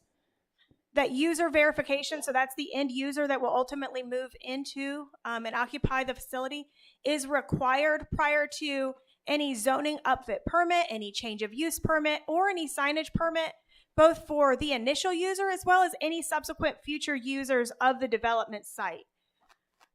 They also understand that any increase in user intensity above what was identified in the initial transportation technical memorandum that was performed would require an update to the transportation analysis and would also require approval by City Council because it would be considered an amendment to the major development plan. The new public right-of-way, again, would be installed by the developer and also is proposed to be privately maintained with no on-street parking. So it would be a public right-of-way that would have no financial commitment for maintenance from the city. That would be fully maintained by the developer and owner of parcel ID 306477 specifically. Okay. Some additional updates, as I just shared. While we don't know if the end user would have that guardhouse, they did opt to shift a potential location to allow for that additional queuing, knowing that there are some concerns within the community related to that and wanting to be mindful of those. Also, in order to be thorough, the applicant did file a formal application for a rail crossing with NCDOT. Again, communications to date that we've received both as planning staff and with the development team have not shown support from NCDOT for a crossing of the rail. And our ordinance does not require specifically to have a roadway that crosses a rail for development. However, the city, if that is desired, may opt to partner with the developer on that submitted application if that's something of interest and if there may be any potential that that would help in any way. Again, there's been no communication that would indicate that that would help, but that is an option that was outlined. Crawford Oaks Lane, or the new public right-of-way shown on the plans, is needed regardless of whether or not NCDOT would support a rail crossing. Again, this is because that proposed public right-of-way provides much needed access to the adjacent parcels to the south that are currently using an unplatted road across the development site. If there was a crossing opportunity that was made available, once that could be constructed, track traffic could potentially be redirected to utilize Oaks Parkway as opposed to Hickory Grove Road. However, the road as it's designed today would allow the site to be operable once construction is completed and all of the requirements for the development have been met. Again, this application is being made in consideration as a major development plan, and the intent of this process is to provide a fair and equitable opportunity for all interests, which include the petitioners, any affected neighbors, city staff, planning board, and the city council to learn about the project and ultimately for city council to render a decision. This project has had a schematic plan review by staff. One community meeting was required. There were 2 held for this project. Project notifications have been sent to the adjacent property owners, and planning board has reviewed and recommended approval of the schematic plan as shown for the city council with a 5-1 vote. So in summary, the application before us is a 470,000 square foot warehouse building that complies with the land development code regulations for business campus development zoning, and the planning board recommends approval of the schematic plan. We now ask that council receive the report, hear public comment, and consider the planning board's recommendation of approval for this project. And I stand by for any questions you may have. So just a couple that I have in regards to it, because I just want to be completely clear, and so everyone else is clear as well. The piece in question to be annexed is just that small little component in the top left that connects to Hickory Grove Road, correct? Correct. What's before us right now is already within city limits and already has city zoning assigned. Right. But, yes. Sorry, I have a couple more follow-ups. That's okay. Regardless, a road's going to be built there, whether or not the city annexes it or if the county is with this project going forward. Is that correct? That is correct. With it being in control of the city, again, it's not where the warehouse is being built, just the road that's going out to Hickory Grove Road. We have stricter guidelines that we can actually impose in regards to buffering and stuff like that. Is that correct? That is correct. And it would also allow us to fully ensure that all of the components of mitigation that were recommended in the TTM can be fully completed as soon as that stub out is made. Okay. And then in regards to and I know kind of McAdamville, and I have heard those similar type of concerns there. McAdamville could potentially work, and I don't want to speak for them, and I know you can't speak for them, but technically they could put a no truck sign coming into McAdamville. Is that correct, to try to prevent that? They would need to coordinate with NCDOT, is my understanding, as it's a state roadway. But I will share that since this project, in some of the comments, it's my understanding that the MPO is working to coordinate a meeting with McAdamville to really look at that truck route designation and see what other alternatives may exist in order to minimize impacts for not only this project, but any projects as it routes through downtown McAdamville. Right. And then kind of to speak to Oaks Parkway, where the road is actually going through to where our actual industrial park is, and you had mentioned the railroad. I personally would be interested in the city partnering to get that application through, because in that perfect world, if it could connect to Oaks Parkway, it would make a lot more sense in my opinion rather than Hickory Grove Road. But in regards to that, if that went forward, is there any controls for the city to make sure that that's used as the main trucking destination, and then that this road would be effectively just, I don't know, just regular cars, I guess you could say? Right. Well, so the proposed new roadway is proposed as a public right-of-way to be privately maintained, right? So we would be able to work with the developer to try to guide traffic on that corridor, because it's not proposed to be dedicated to NCDOT. So that decision would be something we'd be able to have a little bit more control of in partnership with the developer for the end use. But just to clarify, the application wouldn't be one or the other. That roadway that stubs out to Hickory Grove Road is needed regardless. Right, and that's for the access for the Crawfords, correct? Correct. Okay, and then the only other thing too, I know Richard mentioned an Amazon or any other type of high volume type of facility. We as a city still have controls, correct? If let's say the warehouse is built and then we get an Amazon, for example, it's not going to be light industrial from what your travel analysis said.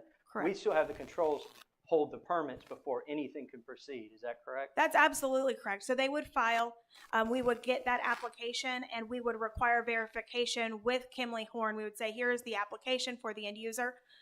Please verify that this either is consistent with or requires additional transportation analysis to be performed. What this speculative building would be proposing is just a shell. So they would need to have, once a user is identified, an upfit permit completed. And then in addition to that, there are yearly fire inspections that would be required for commercial development. And so we would be aware, even if it's a future user or a user change out, between all of the permits that zoning requires, as well as all of the mechanisms in place for all of the city's departments, we would be aware for future users, and that would trigger additional analysis if warranted. And then the last question I have is in regards to kind of the concern in regards to queuing down on Hickory Grove Road. Let's say that they don't get the Oaks Parkway connection and that's not a preferred route for the truck. Let's say the building is built, it's in operations, and we do see that issue. What can we do as a city to try to mitigate that if that starts happening? I'm so sorry. Can you clarify if what starts happening? Trucks piling up on Hickory Grove Road.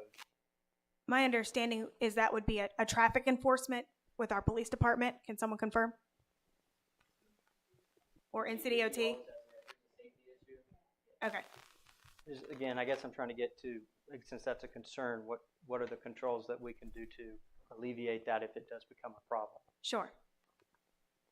And again, it sounds like NCDOT has a mechanism to ensure continued flow on their streets and highways. And so that's who we would contact if backing up continues to be a problem. Yeah, I would say the best control we have right now is the best information that we're given, which is, I think, the mechanism Tiffany was referring to. So if it does change use, and we've seen a number within the industry, a lot of this change in industrial uses. There's a lot of change that has to happen to the building to facilitate those types of more high intense users. Think of vans and how they load and unload. We've seen some of those facilities. it can't operate in a building that's in a shell like this. So there's all these different types of things that would have to go through the city for review and approval. And so from the city standpoint, the best that they can do is protect against more intense users coming in. But then to your point, once it's in, it's really, we're hoping that the ITE uses are correct, right? That's generally what we can do. But then if it becomes a safety concern, it's an NCDOT state route. They have a driveway permit, so NCDOT has a right to restrict access. Let's say if there's some kind of concern that's happening there. Okay, all right, thank you. Let me ask you right now, how many entries are there into the Oaks on the opposite side? I'm not sure I understand the question. Are you many- asking how many businesses are within the Oaks right now? How many roads, how much access do you have? None now. There's one, it connects to Woodlawn Okay. right now. Yeah. That being the case, let me ask you, you said the second entrance here is needed. If we were able to connect to the Oaks Commerce Park, what makes this needed when we already have multiple businesses operating out of one entrance and exit? Sure, so this would not be a second entrance. This is proposed as the entrance to the development, to clarify. Well, I understand that, but I Um, preface what I was saying is if we can make that connection, if for some reason DOT approves it, why would this second Sure. entrance? Again, there are current property owners that are utilizing the subject site to access their homes. And so by not allowing an opportunity for continuation of access, it would be problematic to the adjacent residents. Are those residents currently able to access emergency services? Or let me flip that. Are emergency services currently able to access those residents' properties? The feedback we received is not adequately. And so this would still be needed for at least at a minimum, it would provide emergency vehicle access to those residents if by having this proposed entrance off of Hickory Grove Road. That's correct. Regardless of what the trucks are doing in whether they have a rail crossing or what, this would be needed for those residents and to provide them with emergency vehicular access. That is correct. So it's partially a philanthropic endeavor? It's not. So when there's a certain amount of time that passes, there are prescriptive rights for people to be able to continue to access their homes. And so because that, however, runs through a development site, they can reroute that access as needed in order to allow for, maximizing the potential of the development. But they have to allow for continued access to the property owners who have been historically utilizing the route through their site. All right, let me ask you, we all met with staff and the development team. And what caught my ear in that is it kept being said, we don't believe that the DOT will allow this crossing. So I said, and I asked the property developers, I said, okay, is this a personally held belief or have you made application with the NCDOT to confirm that belief? So at that time, there had been no application made. Now we frame that as an exercise in due diligence to either know or not know. So are you saying now that they've gone ahead and made application? They have. Staff has formally been copied in on the request made to NCDOT. They have filed that application, and it is under review, is my understanding, but we've not received a response to date. I don't know if the applicant has received any communications or verification that they would like to share during their presentation. Now, why would we not have partnered with them? We partnered with River Mist, a residential development, so they could move forward and access their lakefront lots. And that added a certain amount of weight to that application to push it through. In my opinion, why would we not go ahead and do that? Because once that this road is approved onto Hickory Grove, if we go ahead and approve that, we've lost any leverage with the DOT to have them approve this road because it's like, you've got access. Well, there's already platted access to Hickory Grove Road, regardless of whether or not it's the one that's shown by the development team through Oak Street. So that already touches the development side and does stub out to Hickory Grove Road today. So partnering with the developer on an application for that crossing is not a staff level decision. And so I think that the developer is asking tonight if that is something you guys would like to do. I believe they're happy to amend that application to include the city. But that is one of the things that's on the table for discussion tonight. That's what the old PAL fields used to be. That's correct. That's right.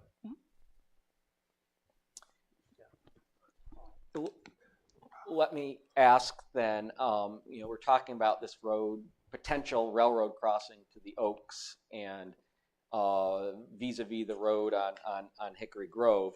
We're talking about a by right development. So like all Correct. the applicant is required to do under the line development code is provide the access, right? Somewhere. That's correct. And the envisioned access point on Hickory Grove Road fully complies with the requirements of the land development code, does it not? It does. Yes. And so this is not an issue of discretion for us where we can say, well, we'd rather have it on the connect over the railroad. If they comply with the land development code, there's no standard that says, well, yes, you comply with the code, but we'd rather it be here, is there? There is not a requirement. I believe the developer is interested in partnering with the city to explore that as a future connection, but they are asking for consideration of the plan as proposed tonight. But they're not doing anything that's outside the requirements of the code by proposing it where they are now, are they? Everything No. they're doing is, and in fact, they could have used it, they could have had the connection through platted Oak Street, is that correct? But they chose not to do that because of various other considerations. Right. Likely improvements would have been needed, but that there is right of way and it is platted at Oak Street to the development site. And so But they're choosing to go through these property, and we'll talk about the properties later, I know, but that again is in full compliance with the code. that's correct. Okay, thank you. And I want to clarify, since there has been so much discussion, that all the railroad crossing would do is provide an alternative to Hickory Grove, which we would all like to see, but Right. that you're still going to have the Hickory Grove Road entrance either way. Is that correct? From planning staff's perspective, it would be required to Right. have an access to Hickory Grove Road. Okay, thank you. Okay. Thank you, Tiffany. Anybody have any other questions? for Just Tiffany? one more. Is there currently an issue with loitering or dumping on this site as vacant that you're aware of? I will tell you that I have written down through the development site and noticed some, but I would defer to the applicant to share more, as I'm sure that they've had more boots on the ground experience through the entirety of the site. And they are here tonight and would love to share a little bit of information with you as well. Okay. Good. All right. If you don't have any more questions for me, again, we have Chris, Matt, and Nick from the development team. Okay.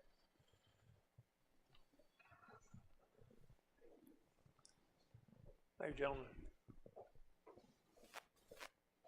Matt Cochran, 4064 Colony Road. Yeah. Thank you very much for your time. We get the presentation up Yeah. real quick. Maybe you could move the mic up a little bit. Oh, I'm so sorry. Yeah. Can you hear me now? Is that better? Yeah. There? Okay. Can you hear me now? Right. Well, thank you for your time. Tiffany and Brendan, very efficient and thorough, so I will try and hit the high points. Thank you so much. So I'm with Crow Holdings Industrial. We're about a 80-year-old development company out of Dallas. Thank you. Okay. Here we go. All right. I'll lean over. My apologies. So we have been working on this site for some time now. We are a national developer. Trammell Crow started building warehouse buildings in the 1940s in Dallas, Texas. Nick Thornton, Chris Urquhart, myself are oversee North and South Carolina for Crow Holdings. And this is a great site. We've looked at, actually Chris and I have looked at several different companies. The Oaks Commerce Center has been around for a long time. This is literally the back parcel on the other side of the railroad tracks. We love the site. We are committed to it. I feel like we've had a lot of interaction with 2 community meetings and gotten a lot of feedback. We've tried to address that. So I'm going to walk us through. I think we all know where the site is by now. And you can see Hickory Grove Road and tied to the 2 small parcels. But right now we're just talking about the large one.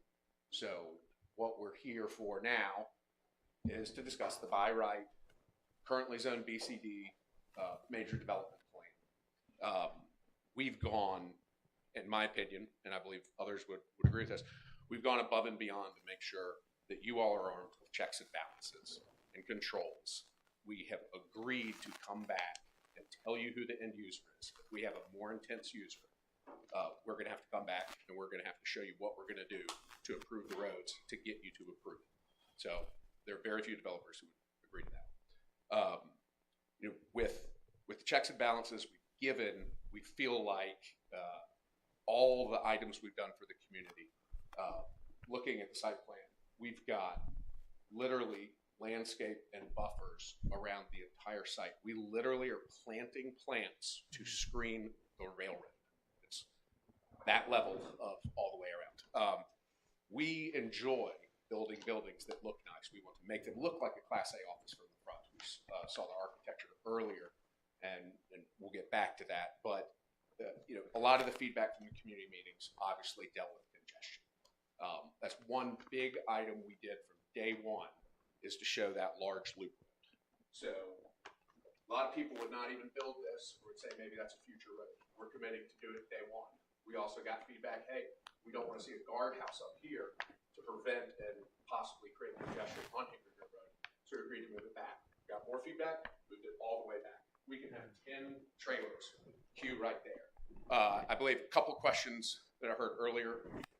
We have, yes, 98 dock doors. There are 141 trailer parking spots where trailers can park. We have a full loop road, and this is not the type of situation, in my opinion, similar to what I think everyone has a negative experience with on 74 Amazons. You go by there, you see a sea of parking, you see a sea of cars. It's a different operation from the end user we will expect here. That being said, we have to come back and tell you who the end user is and talk through any further improvements. We are confident that the trip generations that we've discussed would work. I mentioned, just as anecdotal evidence, we're going through a rezoning for a very similar sized building in Matthews right now. We have identified the end user. The tenant is Ferguson. Appliances, bathroom, remodel stuff. So their trip generation chart is almost a third of what this is. And we're basing that off of their counts and 2 existing facilities they just opened up. So we're confident that at these counts, we're going to be able to get a tenant in here. I don't know who it is right now. We are building this on a speculative basis. But you have controls where we're going to have to come back and discuss it. So again, by right, we're the backbone Commerce Center. We would absolutely love to get an upgrade across it. I completely appreciate the feedback about how we did not formally submit an application. All the contacts we've had and all the correspondence we received from previous people who've considered buying this, it was very, very quick to say it's not going to happen. Now, when it gets to putting it in writing, they're a little resistant and they give a little bit of a gray area. So it's your recommendation. We went and we formally applied. I would respectfully request and love it if we could get Belmont to apply with us. But I also would respectfully request that we move forward with this major development plan approval because we need to keep this project going. Time kills all deals in my business. And we have spent a lot of time addressing community feedback, making sure we have a great design on this building. Again, the guardhouse location is simple, but we're adding sidewalks. We're adding parking. Excuse me. There we go. So architecture. This is going to be a modern Class A building, and it's going to transform the area for jobs. We're going to bring in new companies. We're going to get people new jobs. We've got 233 parking spots to hopefully create 230 jobs. I would say, the question about flow of traffic. I completely agree with the logic that you're going to plug in GPS, but truck drivers are a little bit more sensitive to just saying the quickest route. If people are going west or going 85 south, I completely agree that McAdenville could have an issue. And that's why we said, and we will continue to do whatever we can to support, having some kind of sign saying trucks must take a left on Riverside. Our TTM was based on those 2 routes to get back to exit 26, which is where we see the flow of these goods going. I can't speak for the individual employees whether they're going east or west. But I do feel like the trailers, the most logical thing to do is going to be take a right on Hickory Grove, take a right on Woodlawn, and then go get back to 85. Right. The truck drivers like taking rights. So with that, we talked about naming the road for the family, and I don't want to belabor all the points because I think Tiffany did a great job. But right now, it is a serious improvement for what we will do. It's very hard to get back there in a large pickup truck, let alone an ambulance or a fire truck. So we are going to build a road, keep it open 24/7 during construction, a temporary road so they can get back. Us putting down brand new gravel will be an improvement on their current access. So with that, I just say we're really proud of this design. We're proud of this project, and we're proud to be good neighbors. And I know that I'm going to have to see you all again and tell you who the tenant is. So I'm sitting here saying we're going to come back. If we don't, it's because we have a user that's significantly underneath the counts that we're betting on. So you will still have a control and be able to vet what we would have to do if it is a user that generated an excessive amount of traffic. So with that, I'll take any questions. I want you to just clarify for us. I'm the property owner next to your building. Tell me what I have now and what I will have once you finish the Sure. project. Well, you'll have a secure site. No one's going to be dumping trash. You're going to have a Class A, very pretty, attractive building with people there preventing vagrants or dumping. And you're going to have someone who a lot of the neighbors I've given our cards to. They have our cell phone. They can call us 24/7. We're going to keep them happy. Construction is challenging.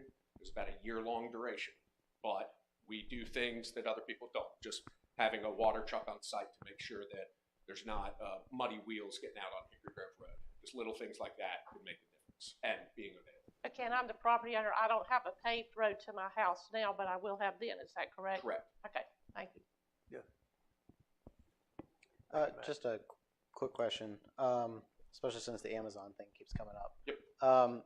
The parking, you said there were 230 spots. Like, if you were going to have an Amazon-style distribution center, I know there's a significant labor component to that sort of operation. Yes. Would that parking be adequate for something like that? That would not. An Amazon building of this size would have 2 to 3 times as much parking in this market. It would have significantly larger trucks and vans queuing area because they actually like to load on the short side of the building, pull through. Just easy math, I would say an Amazon of that size would have maybe it's 3 to 4 times the amount of surface parking area, whether it's for trucks, vans, or cars. And to that point, just to clarify, you have experience with building Amazon warehouses? I do not personally. Our company has done some. We are not a huge fan of working with Amazon. I know that's been hotly contested with some neighbors, but very few people who are national Class A industrial developers have not done a deal with the large. They're in 550 million square feet. Right. So yes, we have. We do not like doing deals with them in places where I have to look elected officials in the eye and that I want to come back and do business. We do stuff with them in the middle of nowhere, at least in this market. We are not talking about this building with Amazon, nor do I think there'd be any chance they come to this building. Right. And if they did, to if they did, point, we still have I would just say a hypothetical. I would have to come back and get you all to agree to spend hundreds of thousands, really millions of dollars of road improvements that Amazon doesn't want to pay for. I don't want to pay for. You all are certainly not paying for it, and you don't want to allow it.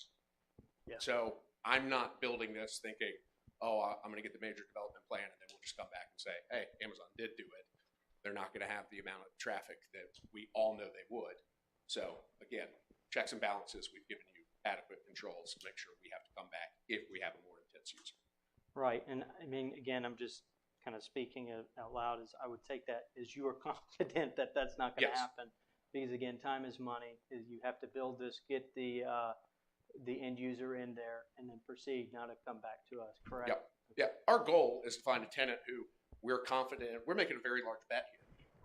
Our confidence level that we're going to find someone that's going to work in this building, love this location, love the labor market. Maybe it's some light assembly, some manufacturing. But it's not, this is not modeled for, in our mindset, the FedEx, UPS, Amazon. Just a few questions. Just to confirm, the residents who have access off the unplatted road will, during construction, they will continue to have access throughout the whole construction. 24/7, absolutely. And I would argue the day we put down the gravel road, it would be in better shape than how they're aggressive.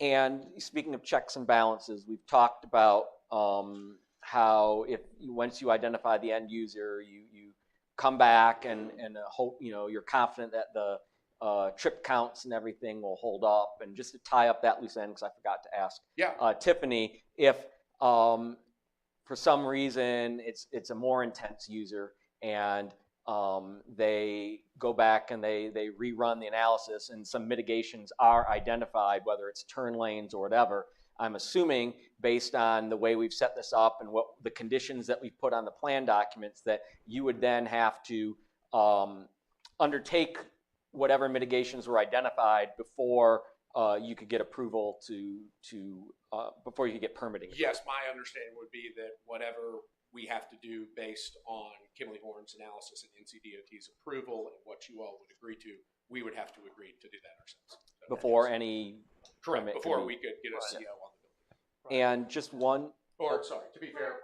Before you get a permit to start. Yeah. Okay. So it would just sit. Sorry. go ahead. To be fair, I think there are two different things. We could start building the building, but before we could put the tenant in. Yeah. So there's a little bit of a difference of before we even start work versus we couldn't get a CO and we couldn't say this tenant can move in until we've done the mitigation. Essentially, you would have an empty building just sitting there for months, potentially on end, until this is resolved. Correct.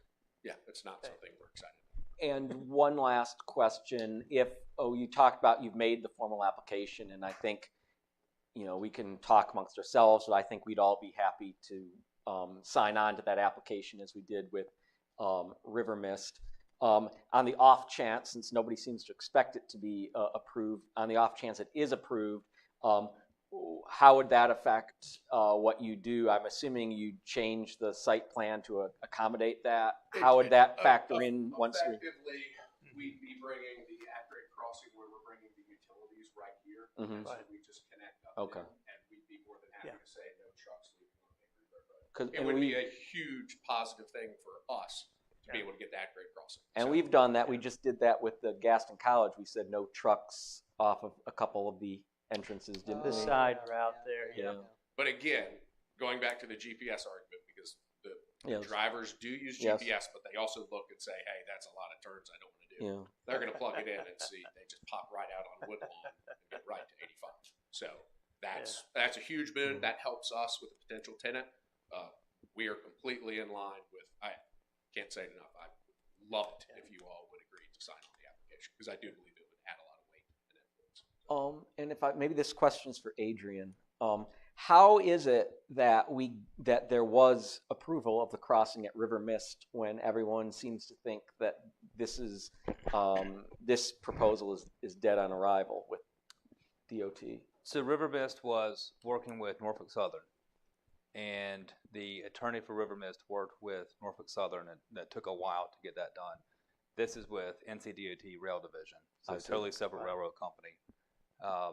We did have a proposal for both sides of the track several years ago with a major economic development plan, and NCDOT Rail was at the table at that time, but that never made it. The company never located here, so we don't know if they would approve it or not until we formally ask them. But totally different facts here. And Norfolk Southern required the city to be the house. Correct. That's right. Right. That's right. And it is unusual, even with that, because the development where I live, if we had not been the original owners of the property, we would not have had access to do the development. So that's how restrictive it is. So it's been a real difficult process from that standpoint, looking at my own personal situation. Yeah. Okay. Thank you, Matt. Thank you all very much. Thanks. Thank you. Thank you. Next item on the agenda is public hearing. Is there anyone else that's signed up to speak on this? Public comment? We don't have. Oh, you had some public comment. Yeah. Oh, we do have public comment? I think you did. Oh, item C3, okay. This is C2. C2. Sorry, that was a little confusion. Where's it at? Oh, it's a different place, huh? Okay. All right. Public comment? Looks like we, Lynn Leslie?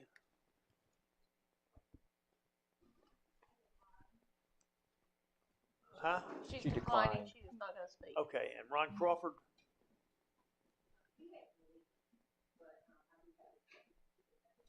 Okay. You come on Are down you to the signed mic. up? Here. I think she's speaking on his behalf.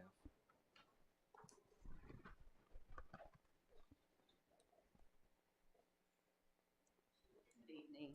They pretty much answered one of the questions as far as if the traffic analysis does not fit whatever comes into the building, whomever comes into the building, that they would have to come back to you guys to get, to change whatever. So for the, far as a traffic jam, because we were concerned, we don't feel that the traffic analysis fit for a warehouse.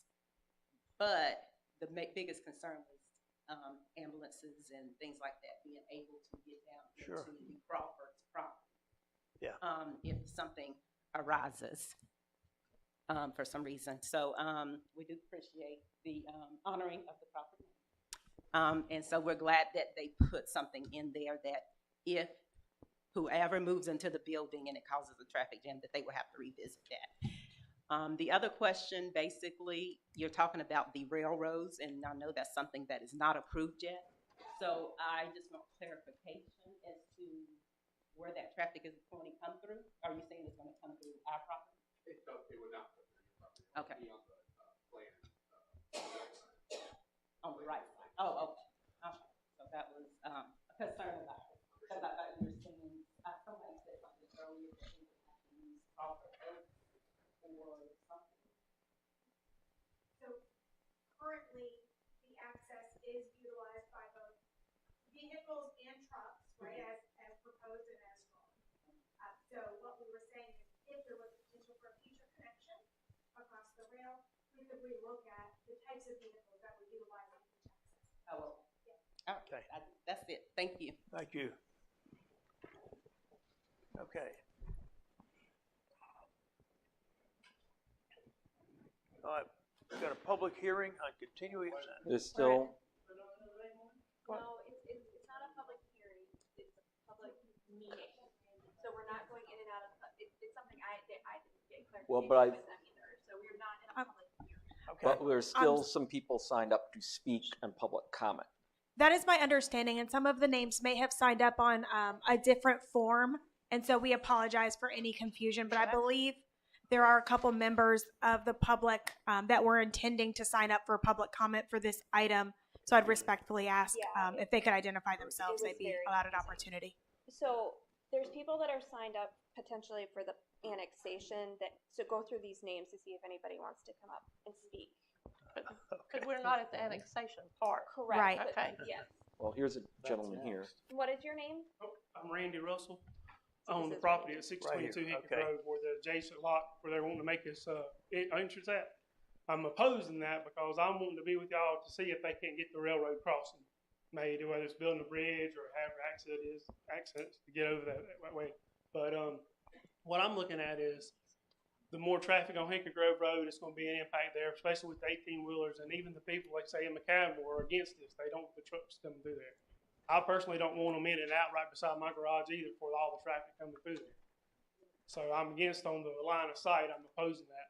But also, like, if they can get the right of way to go across the railroad track, if you get that made, then they actually can keep the original Oak Street and just make it wrap around the existing parking lot and not even have to make the new Crawford Road to come in on Hickok Grove Road. Yeah. And that would actually be a whole lot less of any DOT significance or anybody having to go through permits. Because the Oak Street's already existing. All they have to do is just curve it back around like it is, just go around the parking lot that they're building for the facility.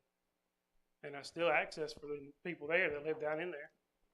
And then they can cross over railroad tracks with 18-wheelers and cars. And then that little Oak Street would be for cars coming in and out as the business for the parking lot. So that's how I look at it. They could do that benefit by crossing the railroad track. If y'all can get that approved. Hopefully it will. Hopefully we will. But I mean, it seemed like it should already been approved since it was agreed 2 years ago for that area, for the land to be sold for that on the commerce. Fine. Thank you. Thank you, Randy. Can you run through the names or ask if there's anybody else that wanted to speak during the public meeting? What are we doing? Was there anybody else that wanted to speak during the public meeting, not the public hearing for the annexation? Donnie Donnie, Hicks. Donnie Hicks coming up, yeah. I don't see his name down there. Here he is. Hey, Donnie. Good evening, Mayor and Council. Thank you for the How you opportunity to speak on this subject. I'm probably the last guy here that was there when it started. Everybody else is retired, dead, or got a better job. I'm still here trying to fix this. This is the best project that I've ever seen on this project. You have a lot of unique challenges related to it. You got a lot of topography challenges, access issues. Of all the sites that I've worked on for 38 years, we've probably studied this site more than any other one we've ever looked at. The railroad crossing is something that we tried to look at years and years ago, and we were not really successful in a way to finding to do it. Hopefully you can make it happen, but there are a lot of things in that area that make it difficult. You have a massive grade transition where you're coming from lower on the site, on the east side, it goes up to the rail line, you'd have to cross relatively flat, and then the property goes back up. You also have the Bermuda Triangle in there. You've got everything in the world going on in there. You have the transmission gas line from Williams, you have Dominion high pressure gas line, you have AT&T fiber optic easement that ends there in the railroad. So all the elevations in that area are relatively set, so you can't go in and grade and do a lot of earth movement around it to try to flatten the site out. So that typically makes it tougher. But again, after having done this for a long time, this is the best project we've ever seen here. It's a use by right, and if we're doing our job at the EDC, this is the kind of project we're going to bring. If this were to go away, we'd bring you something back that hopefully looked this good. Yeah. And so we're excited about having it. We've worked on almost 5 million square feet of warehouse space this year. We have about 150,000 square feet of that left. It's difficult to estimate what the traffic impacts are, but you've got safeguards in there. We have a 1.5 million square foot building with 100 people. We have a 300,000 square foot building with 300 people. So it's hard to estimate. But I feel like you have more safeguards than any other project that we've put forth this year. So I hope you'll consider voting yes for this. Thank you.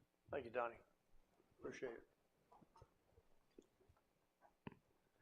So Mayor and Council, you've got the consideration of the major development plan before you, if there's no, after you finish discussion, and then you're going to move to the annexation, but you need to consider the major development plan first. Okay. Thank you. All right. Do we need to bring a motion, or all right? I'll move to approve with the additional caveat or condition that we do what is necessary to amend the application to DOT and sign on to that application. I'll second. All in favor, say aye. Aye. Aye. Okay, very good. Thank you. All right. Well, it took us 2 hours to do the first Yeah, item about number. that? We'll be out of here by 4 a.m. sorry, so. 3. All right. Let's see. Thank you. Now you can move to the public hearing on the annexation request. I'll move to go into Number public. 3, okay. I'll move to go into public hearing. Second. Motion to second, all in favor, say aye. Aye. Okay, let's, public hearing.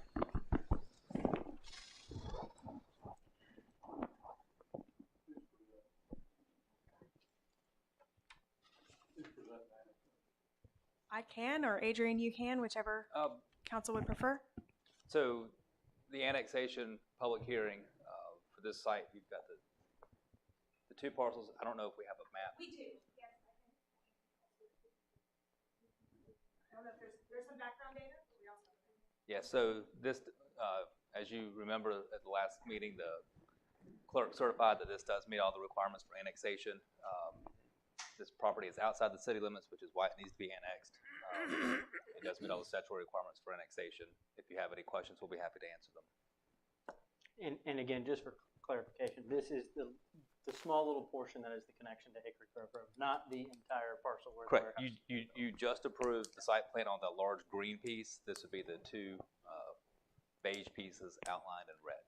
And the large green piece already being Was within the already city within limits. yes, sir. And just for further clarification, this road would be built regardless of whether we annex it or what we just approved is not contingent upon this annexation. That the road would still be built. It would just be a portion of it on the annexed properties would be built under county standards, which we heard during the previous discussion are lower than city standard in terms of what's going on. That is correct. And just, I know we've got sort of three separate issues. You've already approved the site plan, then we have the annexation, and then because it's outside the ETJ, you're going to have another public hearing on the initial zoning. So if you annex the property, then you can then assign a City of Belmont zoning, which we're not going to talk about now, but that gives you much more control, in which Tiffany can go over. I assume Tiffany? Yes. But generally, it's gonna look better, we're gonna get a better. Yes. If you choose not to annex this property, it is subject to Gaston County zoning. And the road is still better. And the road will still go through. It will just be under Gaston County zoning, and you'll have no control over it. Well, Do we have any, I mean, this is a public hearing, so there might be public comment on this. C5. Nope, this list right here. Chris Urquhart. Chris Urquinus Urquhart. You're good? He's fine. He's okay. Randy Russell, he just spoke. Randy, do you want to speak again? It's all confusing. Yeah, it's. Everybody signed different forms. Yeah, I'm Randy Russell, I'm property at 622 Hickory Grove Road. I know, I was just listening to y'all talk, so I guess it doesn't matter whether y'all accept it in the Belmont or Gastonia. I'm just against it, putting the road through there for more traffic, really. So, I mean, I'm for, I guess, Belmont annexing it in y'all, because I'm part of Belmont, so might as well annex it in. I'm just, without, so either you take it in or not, it's still, if they build a road there, they still can, but like you said, if it comes into Belmont, y'all are more in charge of what goes on the road, I guess. Mm-hmm. Yeah. So, yeah, that'll work. All right. Thank you, Randy. Next, Nick Thornton. Okay. Matt Cochran's already spoken. And let's see, we got Lynn Leslie. She's okay.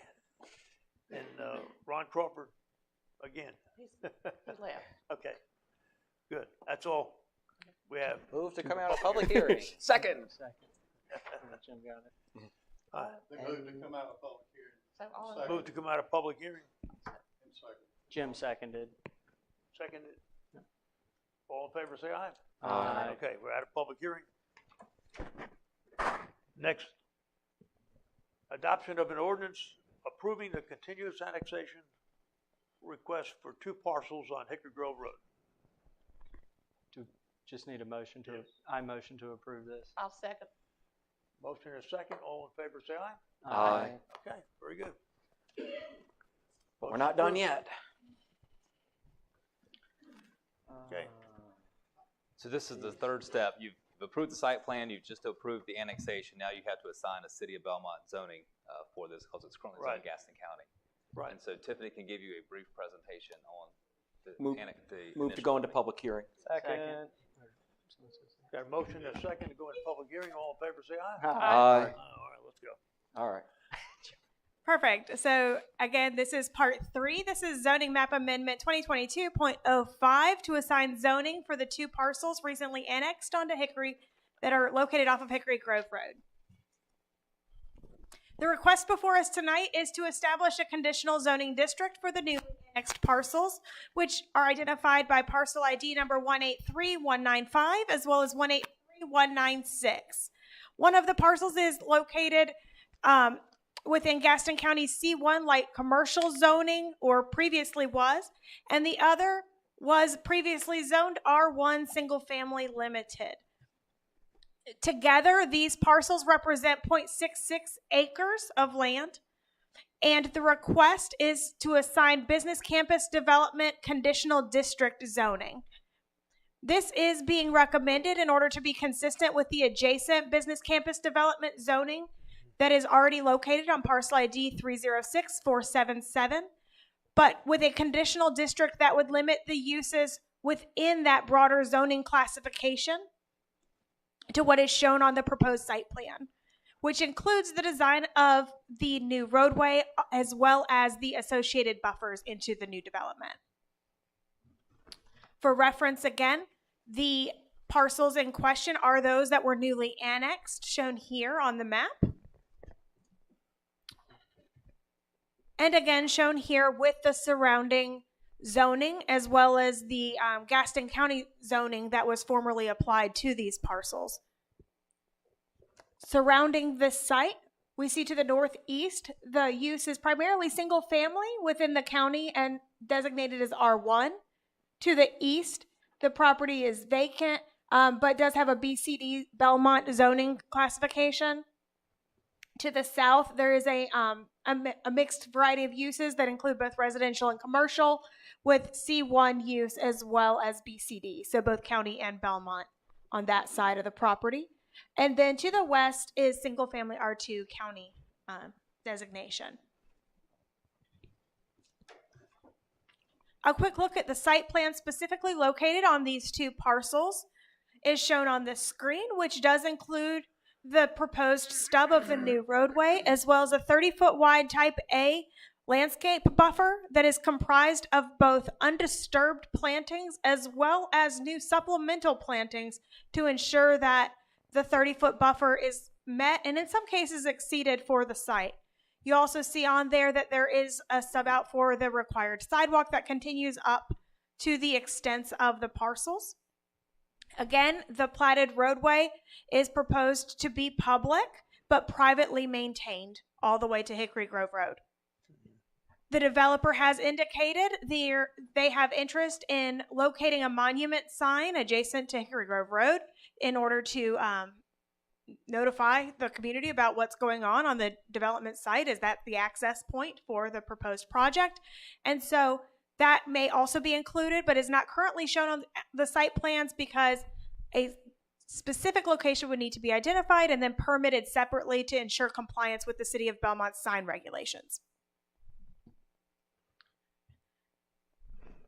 Again, the Transportation Technical Memorandum that was performed by Kimley Horn would apply to these parcels, and in fact, a lot of the mitigation that was recommended within that analysis would be performed on these parcels specifically. The site distance easements that were recommended are partially located on these particular parcels, as well as the two adjacent parcels on either side, and these would ensure safe ingress and egress at the intersection with Hickory Grove Road, as well as on this particular portion of the site is the location of the 100-foot long minimum stem length, which would be the distance between the intersection at Hickory Grove Road and any other stub outs or driveways along Crawford Oaks Lane. So it would allow for sufficient distance before entering from one roadway to another. Yeah. And that will be able to be ensured on this site if this zoning is applied because it's incorporated into the site plan as proposed. As with all conditional zonings, staff evaluates consistency with the comprehensive land use plan, and ultimately planning board makes a recommendation of their consistency findings with the comprehensive land use plan. The parcels are identified within the future suburban neighborhood land use classification, and that area is envisioned for mostly single family homes, but can also include parks and institutional uses. Again, conditional zoning would limit the use to the plan as shown on the proposed site plan, which would be the public right-of-way and buffers.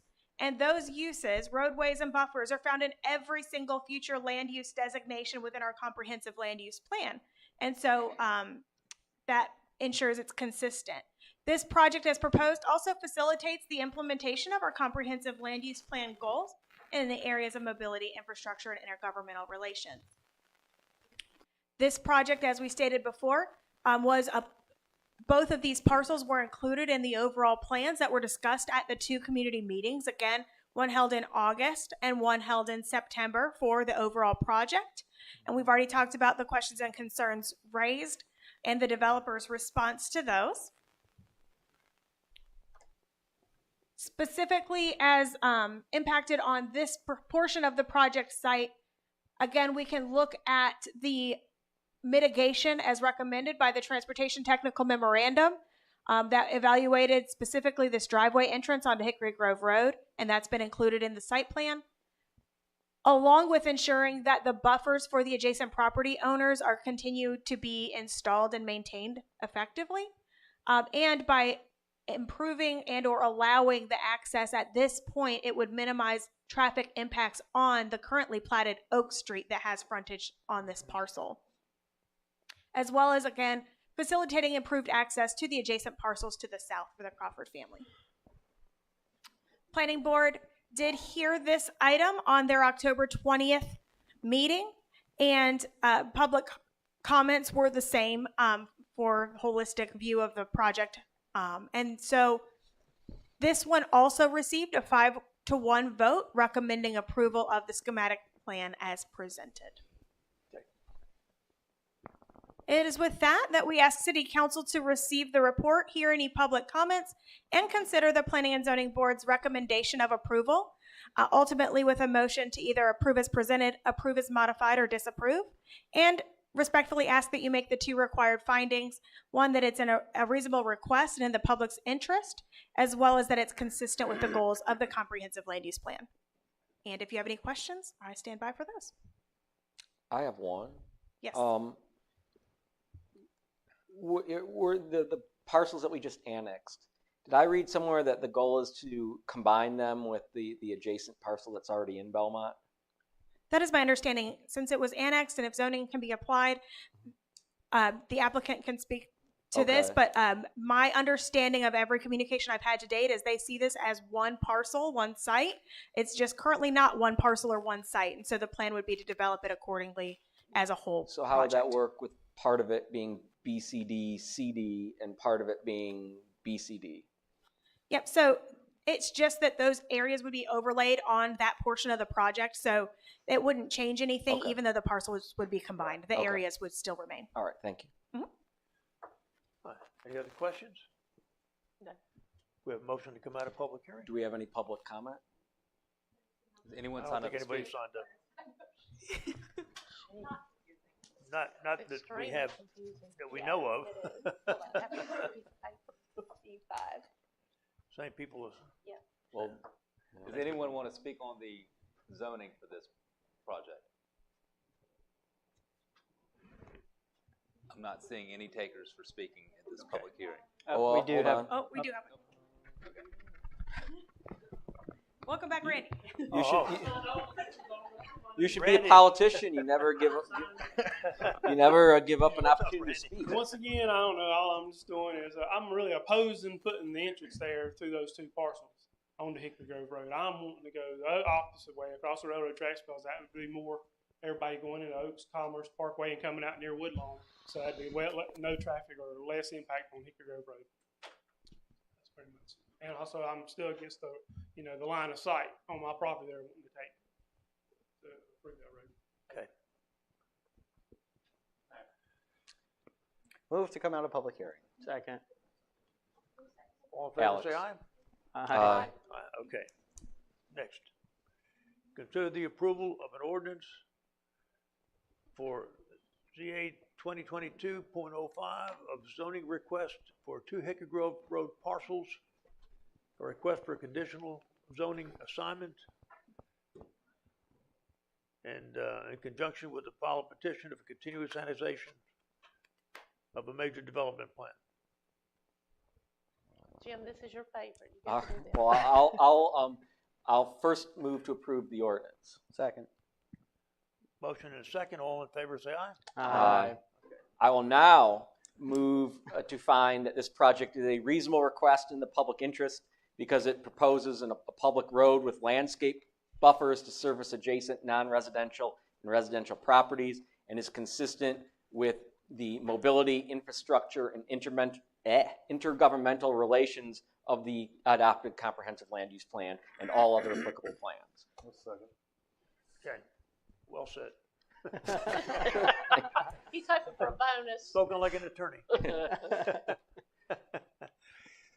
All right, very good. All those in favor? All in favor. Huh? We need to vote. Well, he's All in favor? all in You've favor, got a- say aye. Aye. Okay. Can we take maybe a 5-minute recess now that we've done all of our Hickory Grove business? Mayor, we've got a request for a 5-minute recess. Is that okay? Yes. Yes, it'd be fine. Please take your microphones home. Yes.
Already voted, Neil.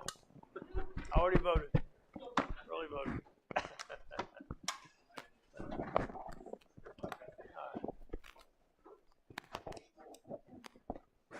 Alrighty. All right, ready? Let's go resume the meeting. We have Nixon Road subdivision, request of a schematic plan for a 36 lot family residential community. Peyton? Good evening, Mayor and Council. This is Major Development Plan 2022.06, and we're calling it the Nixon Road subdivision. So this is a request to develop 36 single-family residential homes on approximately 14 acres. For the record, this is PID 188097 and 306206. The current zoning is general residential, and this is found within the city's ETJ. The property owner is John T. and Martha Hayes Living Trust, and the applicant / the owner representative here tonight is Matt Gallagher with Blue Hill Development. So this project is trying to obtain approval through the Major Development Plan process, which is outlined in Chapter 15 of the Land Development Code. And that states that if there's any kind of subdivision of land into 8 or more lots, it has to go through this process. So these projects are considered by right developments based on the zoning classification of general residential. Was that Toppy Hayes? Yeah. I thought it was. So this is the subject site. So it's the one with the red star. It's north of Nixon Road, and it also connects into the Amberley subdivision along Hayes Ridge. And like I said, it's about 14 acres. For the environmental setting, it's vacant, mostly wooded. There's some topo issues along the middle of the property, I guess, and it kind of slopes off to the western side, and there is road frontage along Nixon Road and Hayes Ridge and Amberley. So like I said earlier, this is part of the ETJ, so this does have city zoning, but it is not in the city limits of Belmont, so it does require annexation. So per our LDC, if you have general residential zoning and you're trying to subdivide that, we require you to connect to city water and sewer, so the applicants are pursuing annexation in order to have this subdivision with utilities under general residential zoning. So like I said, this is general residential within the ETJ, and some adjacent zoning classifications include general residential, and then there's one property on the southern side of Nixon Road that's rural residential. So here's the proposed site plan. This consists of 36 lots. Around the 36 lots includes common open space, tree save area, a proposed walking trail, and as well as a stream. So as for performance standards, these are found in mostly Chapter 4 of the LDC, but in some other chapters as well. So this site plan comes in under the allowed density, which is coming in at 2.56 dwelling units per acre, which is well below the threshold in the Land Development Code. It exceeds the requirements for tree save area and open space area, and then it complies with other regulations, including lot width, parking pad depth, and setbacks. So as proposed, this meets or exceeds the performance standards found within our code. So in addition to complying with the code, the developer has agreed to commit to installing about almost 600 feet of off-site sidewalk to connect Amberley to Shannon Drive along the northern portion of Nixon Road. This is not something the developer has to do. This is something that he is committing to, going above and beyond what is found in our Land Development Code. So as you can see here in blue, this is the off-site sidewalk connections that he's proposing. We're going to have to figure this out during construction document review phase if approved to determine the width of that actual sidewalk. This does depend on right-of-way availability as well as private property, so that is something that we will have to look at, but we are requiring at least 5 feet of sidewalk. So this would connect Amberley all the way to Southridge, and this sidewalk project is already identified within the CIP list for the city. In addition to this sidewalk, this could be a potential city NCDOT partnership to install some kind of mid-block crossing as shown in blue right there in the circle.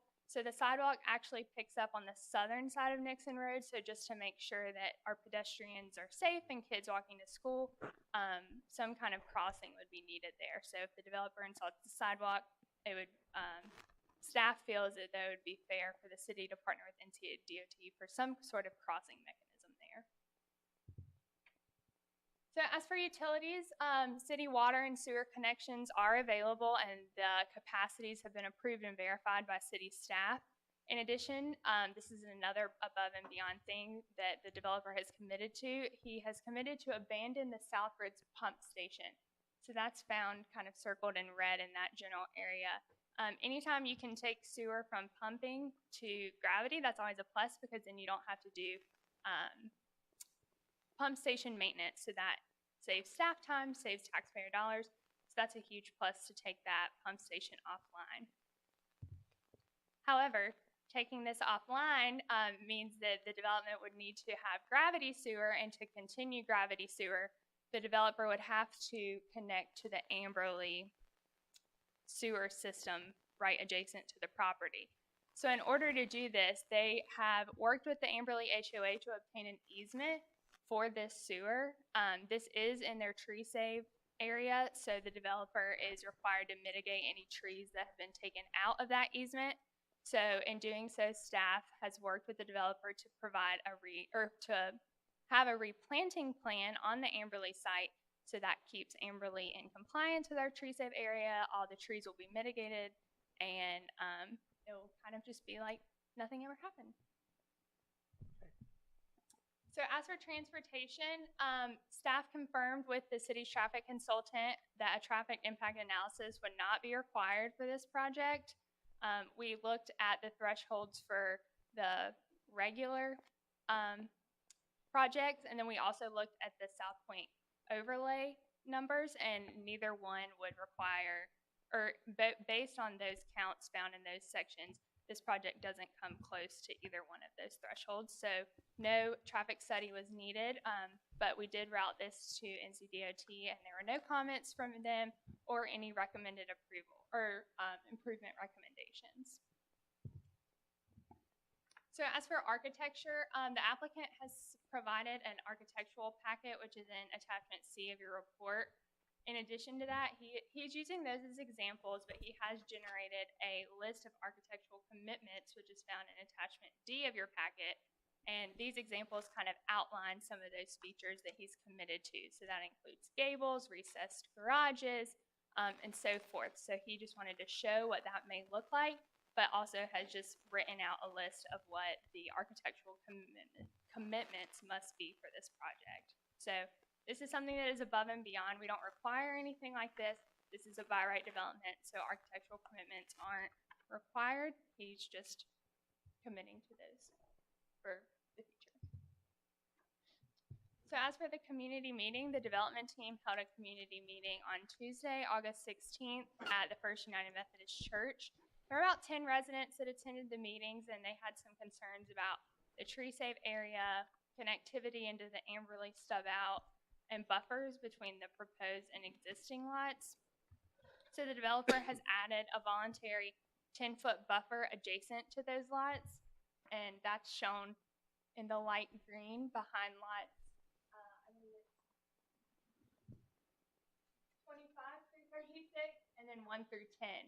So in the instance that there isn't a solid buffer there, the developer has also agreed to use replantings there to make sure that there is a solid buffer there between existing lots and the proposed lots.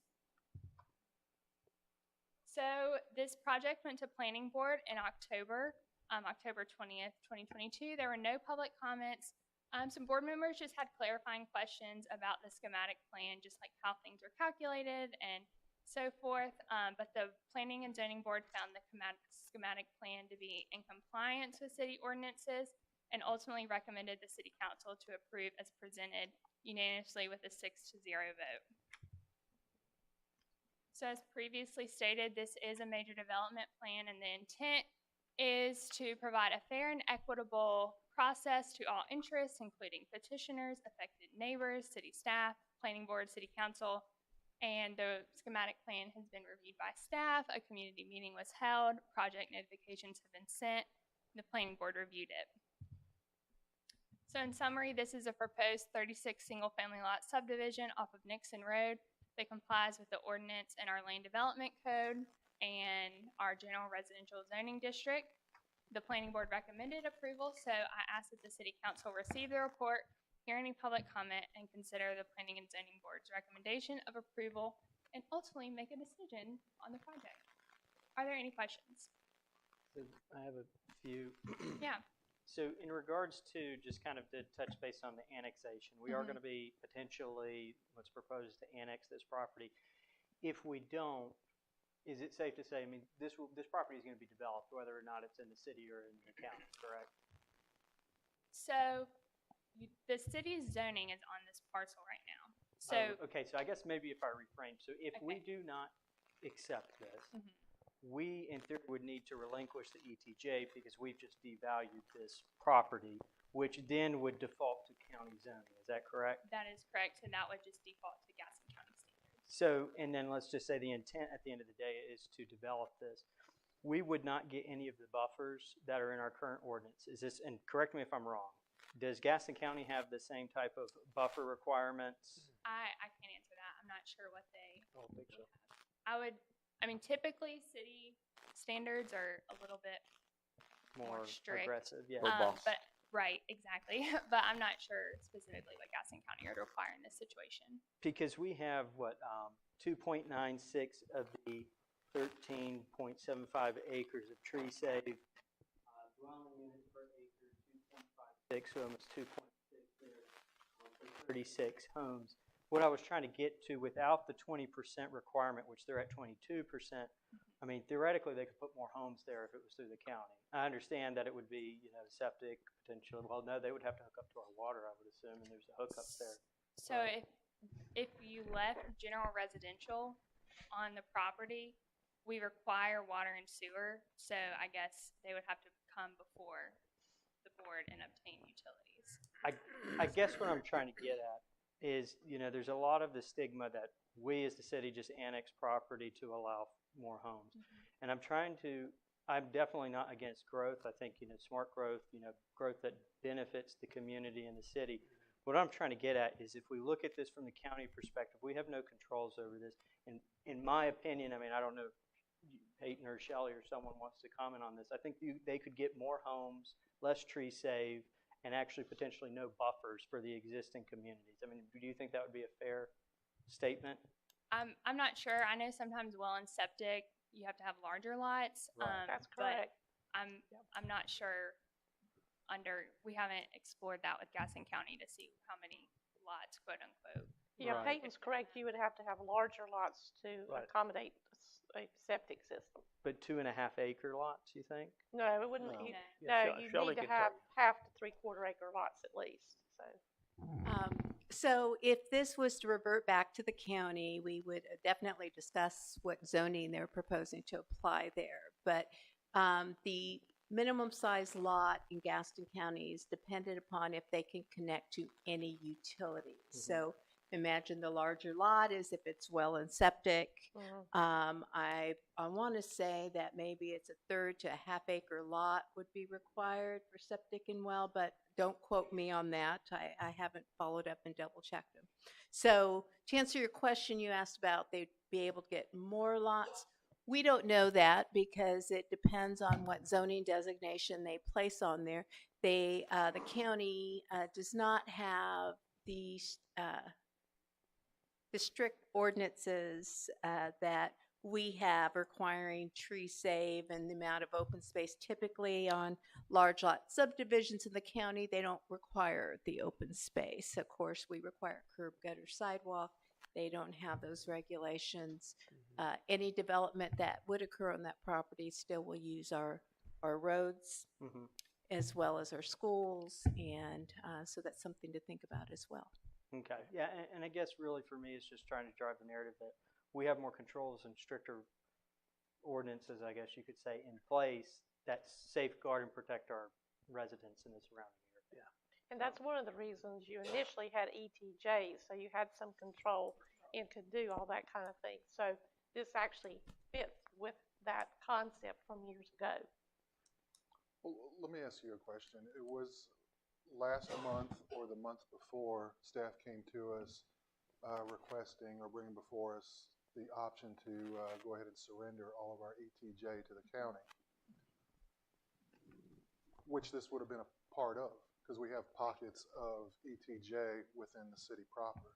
Yeah. Now, if you're saying that this is going to be developed to a higher standard and it's going to be better, why would that have been brought forward to us in the first place? Because I can understand the perimeter of Belmont, Right. but my argument is always we have these pockets within city proper. Right. So I'm trying to sort all that out. We brought that to you because that was a discussion at the retreat of what Yeah. are the things to do this year. And we know that based on your ordinance and your utility extension policy, that any project that is going to be subdivided is going to need water and sewer. So if this site and any other site that's in the ETJ, if we were to relinquish the ETJ, have it zoned Gaston County, and somebody wanted to develop it with water and sewer, they'd have to come back to you to be annexed. So that's sort of the check on city versus county. This was already underway, so this is a little bit separate. I'm just talking philosophically. Yes. Okay. And I think this is a little bit of a different situation because it is surrounded by city zoning and city limits versus like that perimeter that you referenced earlier. Just one more too, and again, I think it's another theoretical or hypothetical here. If this wasn't approved, is there any motivation to allow the additional sidewalk extensions or anything like that?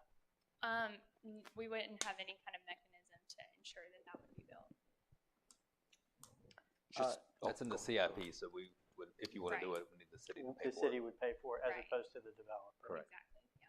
So I know this isn't a very big project, but can you speak to whatever sort of analysis you did around like traffic impacts or anything of that nature? Yeah, so like I said, we sent this to Brady, our traffic consultant, and he ran the numbers based on our TIA ordinance, our transportation ordinance.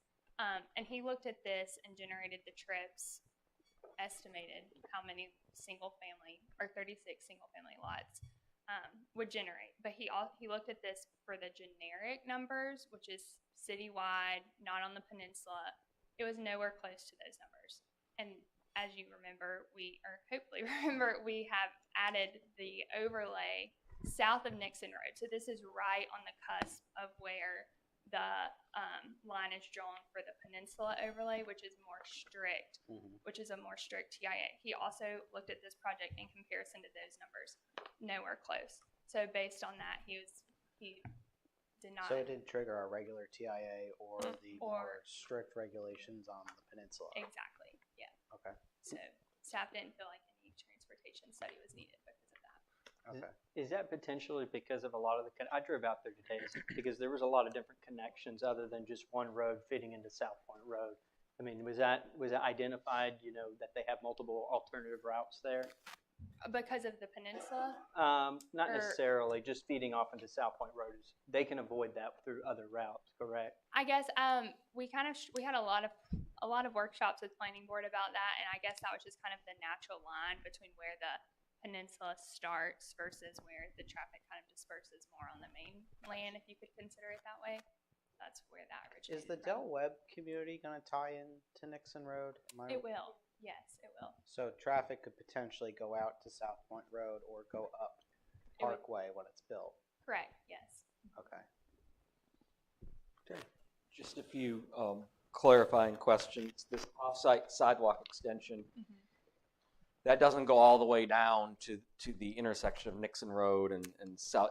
That's why you're talking about having the crosswalk at Shannon, because that's the sidewalk doesn't go all the way down to that stoplight. You'd have to pick up.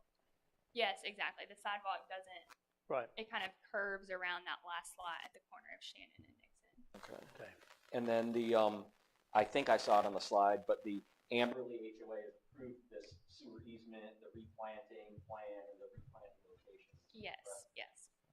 And the staff report prefers architectural requirements for apartment buildings. I'm sure that's a typo. There are no apartment buildings planned here. Is that's That is correct? correct. That's a staff error. Okay.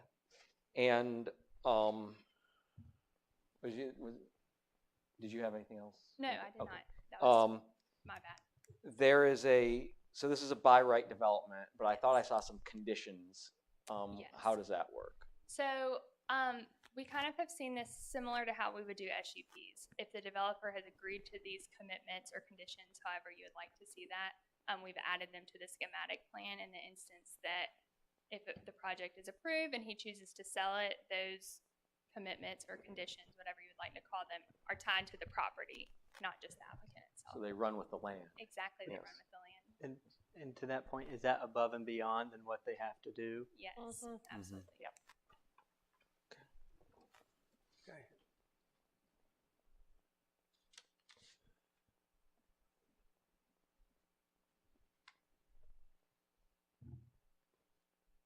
Well, All right. yes. Anybody want to make a motion to approve? Well, hold on. We got to. There might be public comment. Public meeting. I don't. I love public this comment. process. No one signed up, so you're good. No one signed up. Yep. Just on the annexation. Okay. All right. But want to make a motion to approve? Hold on. I think you can, actually.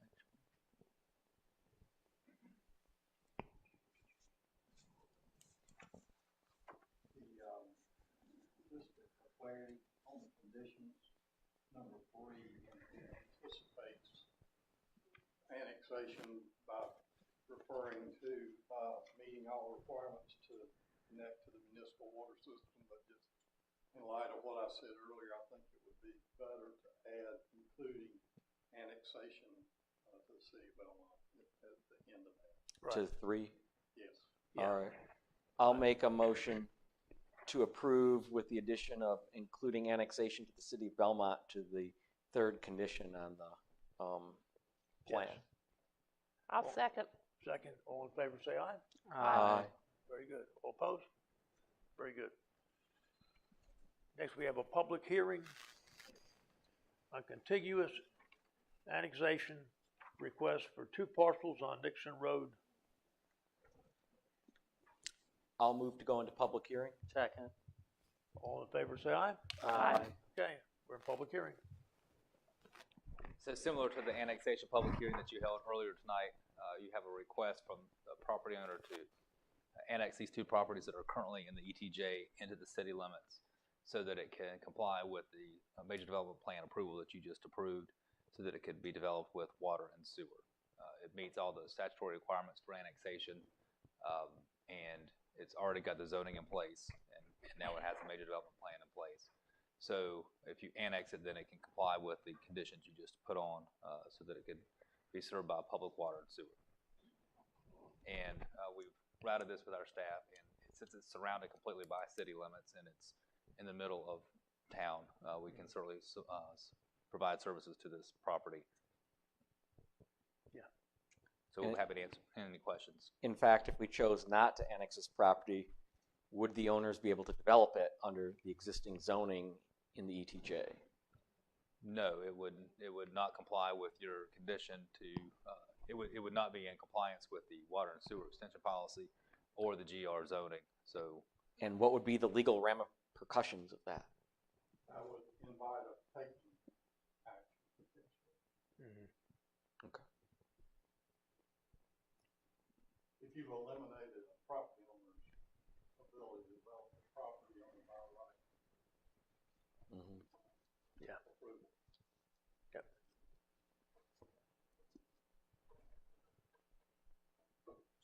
Does anyone sign up for public comment on this? There's 2 people signed up for item C7. And we have the applicant here tonight. Yes. Matt Gallagher, engineers in the back, so if you have any questions or comments for them down here. It'll go great without me. My name is Matt Gallagher with Blue Hill Development. Really available for questions. We've had the opportunity to meet most of you and answer things offline individually. I appreciate that time. We do think it's a good opportunity to close the donut hole and connect with 36 single-family homes. You've seen our product. We also made the commitments, hearing back from some of you on architectural requirements. We did listen to our neighbors who are impacted by, the reduction of trees, and so we created a buffer outside the individual lots so that there wouldn't be a confusion between what was private property and what was actually tree save and buffer. So we took the buffer outside of individual lots so that you guys wouldn't get a call later that says, this is my property, I'll do what I want with it. It's not going to be individual property, so it's outside of that. We think that's a big win for our neighbors and hopefully gives staff a little bit of reprieve down the road. Same thing with the architectural requirements. There's no questions on what will be built. So we're pretty excited to be here. I tried to buy River Mist. I tried to buy Amberley. I got beat out both times, so we're pretty excited to be here. So if there's any questions from me about Blue Hill, I have 5 kids. I can answer any questions about them or about the project happening. Dogs? Do your Golden kids have Retriever. any dogs? Golden Retriever, Oh, okay. which I promised my 4-year-old when she was 10 she could have. Just it's a dumb promise, but I'm very hasty sometimes. Right? Is there going to be an HOA? There is an HOA. Okay. Big believer in HOA. And then are you guys going to address or initiate with the HOA anything about renting or? So, this is where private property rights get a little bit tricky. So what we do in our HOA documents, when it's our neighborhood, we usually limit the terms of the lease and that the leases have to be approved by the HOA. But we haven't put any caps on X amount because we've seen some, for one of our land use attorneys, it gets a little sticky if you say, well, there can only be 15% leases. If somebody's in a hardship, they got to start making a petition for it. It gets a little sticky. So what we do is say, if there's a lease, it has to be approved by the HOA board, and it has to have a minimum term so that we're not really interested in Airbnbs or rooms for rent or things like that. So that's kind of the best legal counsel that we got to try and say the way to curb it the best way we could without stepping on private property. Thank you, Matt. Bet. Is there an Edward Sudworth here? He's my attorney, so unless you have, or not attorney, engineer. Okay. Unless Don't you have a very insult him. technical Back there. question, he can answer that. Okay. Any technical questions, he'll otherwise we'll be moving it back. All right. Thank you. But want to make a motion to come out of public hearing? Motion to come out of public hearing. Second. All in favor, say aye. Aye. Okay. Move on to the adoption of an ordinance providing for petition for requested contiguous annexation, Nixon Road properties. Make a motion to approve. I'll second. Motion is second. All in favor, say aye. Aye. Okay. All right.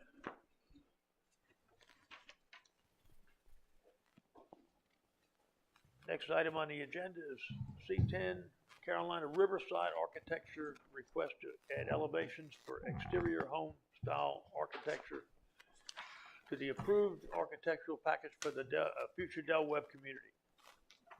Thank you, Mayor and Council. As read into the record, if I can get my slide.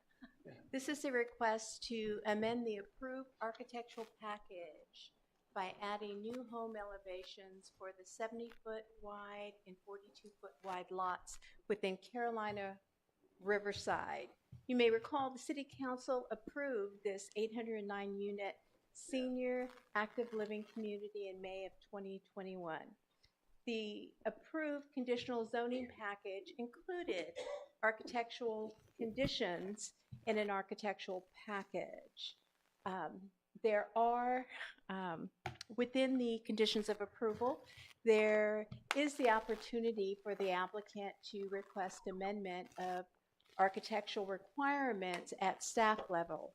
However, staff felt it was warranted for this request to come before Council because it introduces a 3-car garage style product as well as introduces a walkway feature for the smallest size lot, which we worked very hard on the architectural package as it went through its initial approval. So with regard to the 70-foot wide lot elevations, I want to say at first that these elevations still meet all the other architectural requirements, commitments that were made in the conditional zoning, but it is introducing a third vehicle garage door. Now, this is the smaller garage door that's planned to be utilized for the golf carts that are typically found within a Del Webb community. Amazing how golf carts has changed our whole way of life, isn't it? So they have their own garage. So this type of home elevation, the style, is can already be found within the city of Belmont in some of our existing communities, such as Overlake. Also, this style of home with the third garage door is not in violation of any city regulation. So with regard to the 42-foot wide lots, the elevations you see on the screen here are part of the original approval. We worked very hard with the development team on the architectural features of the smaller products.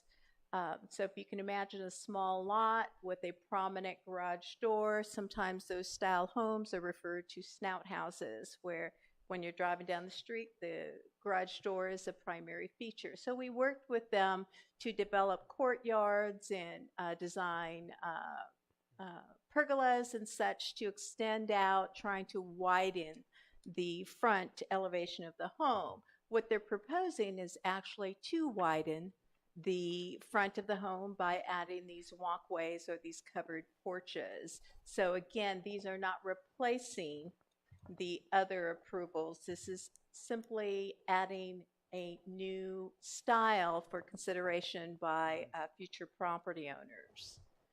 So with that, we ask you to consider the request to amend the architectural package. The Polte group is here tonight to answer any questions you may have regarding the new addition of the architectural homes. Shelley, go back to the, if you would, the picture that. This one? Yeah. Mm-hmm. So if you compare, so they're smaller products. What you can't tell from this, this is the original, is the front door is back behind the garage. So we asked them to create a courtyard and design some features to make it look like the front of the house is actually extended out as far as it could be next to the front of the garage. So here, the difference is they've actually extended the building facade. They've added dormers and gables to widen the front of the home. But again, this is two additions to what they're proposing here. I mean, I don't know that it makes a difference to anybody else, but the front elevation look to me is much better here than that. Than that those? Looks very strange. Yeah, this is a proposed option. The applicant can speak to. I would agree with I that. also agree with that. Yeah, what they were proposing. It looks like you're almost trying for a Charleston single house look, but that's not what this is. No, yes, Okay. the Charleston style home, everything looks like a shotgun home. Yes. Can you go back another slide or two? Yes, sir. Okay, stop here. The brickwork that I see on the bottom left and the top right, is that being added or taken away? Those are, so the conditions of approval for this, they were added.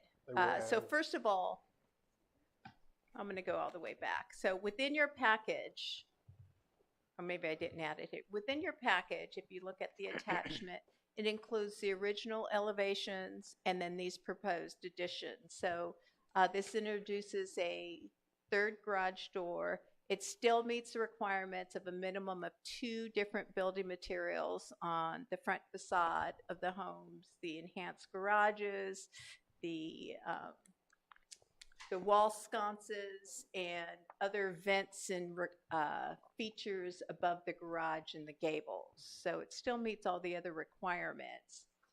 It just introduces a second garage door, but So I that keep calling it a third. I guess whatever the brick or rock skirting remains.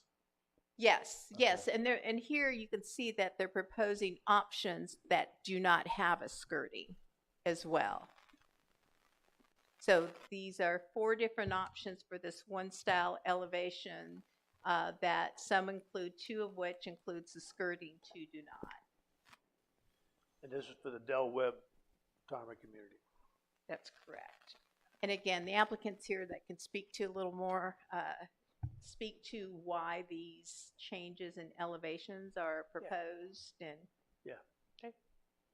All right. Yes. Would you like me to invite the applicant up here? Yes. I think he's on his way. Yes. Invited or not, right? Yes. Boy, thanks for your wading through all that. I bet you learned a lot of things tonight. I sure did. It's always fun, right? Yes. Fred Matruli, I'm with the Pulte Group. Yeah, the main, at least on the 3-car option here, is we just wanted to provide another alternative for that buyer. These, again, will only be on the largest home sites. The purpose of that garage is mostly for a golf cart. If that particular buyer doesn't have a golf cart, it's more storage or an additional vehicle. Yeah. So we just wanted to provide a more variety of options. So it'll add to the streetscape. We'll see more varying style elevations on any given street. Any questions for Fred? Talk about the smaller lot size ones though. Why? Yeah, I think what we were trying to achieve here is, again, when we went through the process originally, it's obviously a garage dominant house, and we wanted to pull the entry feature, I'll call it, as close to the garage as we could. And we attempted here to take that even a step further and add structure over that, so it would pull away from that garage dominance. Do you have that in any of your other developments? Is this a new plan for us? This one? So this currently is Okay. locally.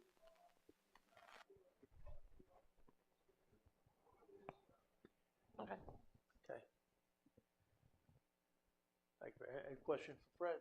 I'll just comment. I mean, I don't mind the 3rd garage because golf carts are becoming so commonplace, and it makes sense to not commit a parking space in the garage rather than a car. So, I mean, adding that, I'm okay with. This new elevation, this passport elevation, I don't know, it's personal taste, but I like your old elevation better.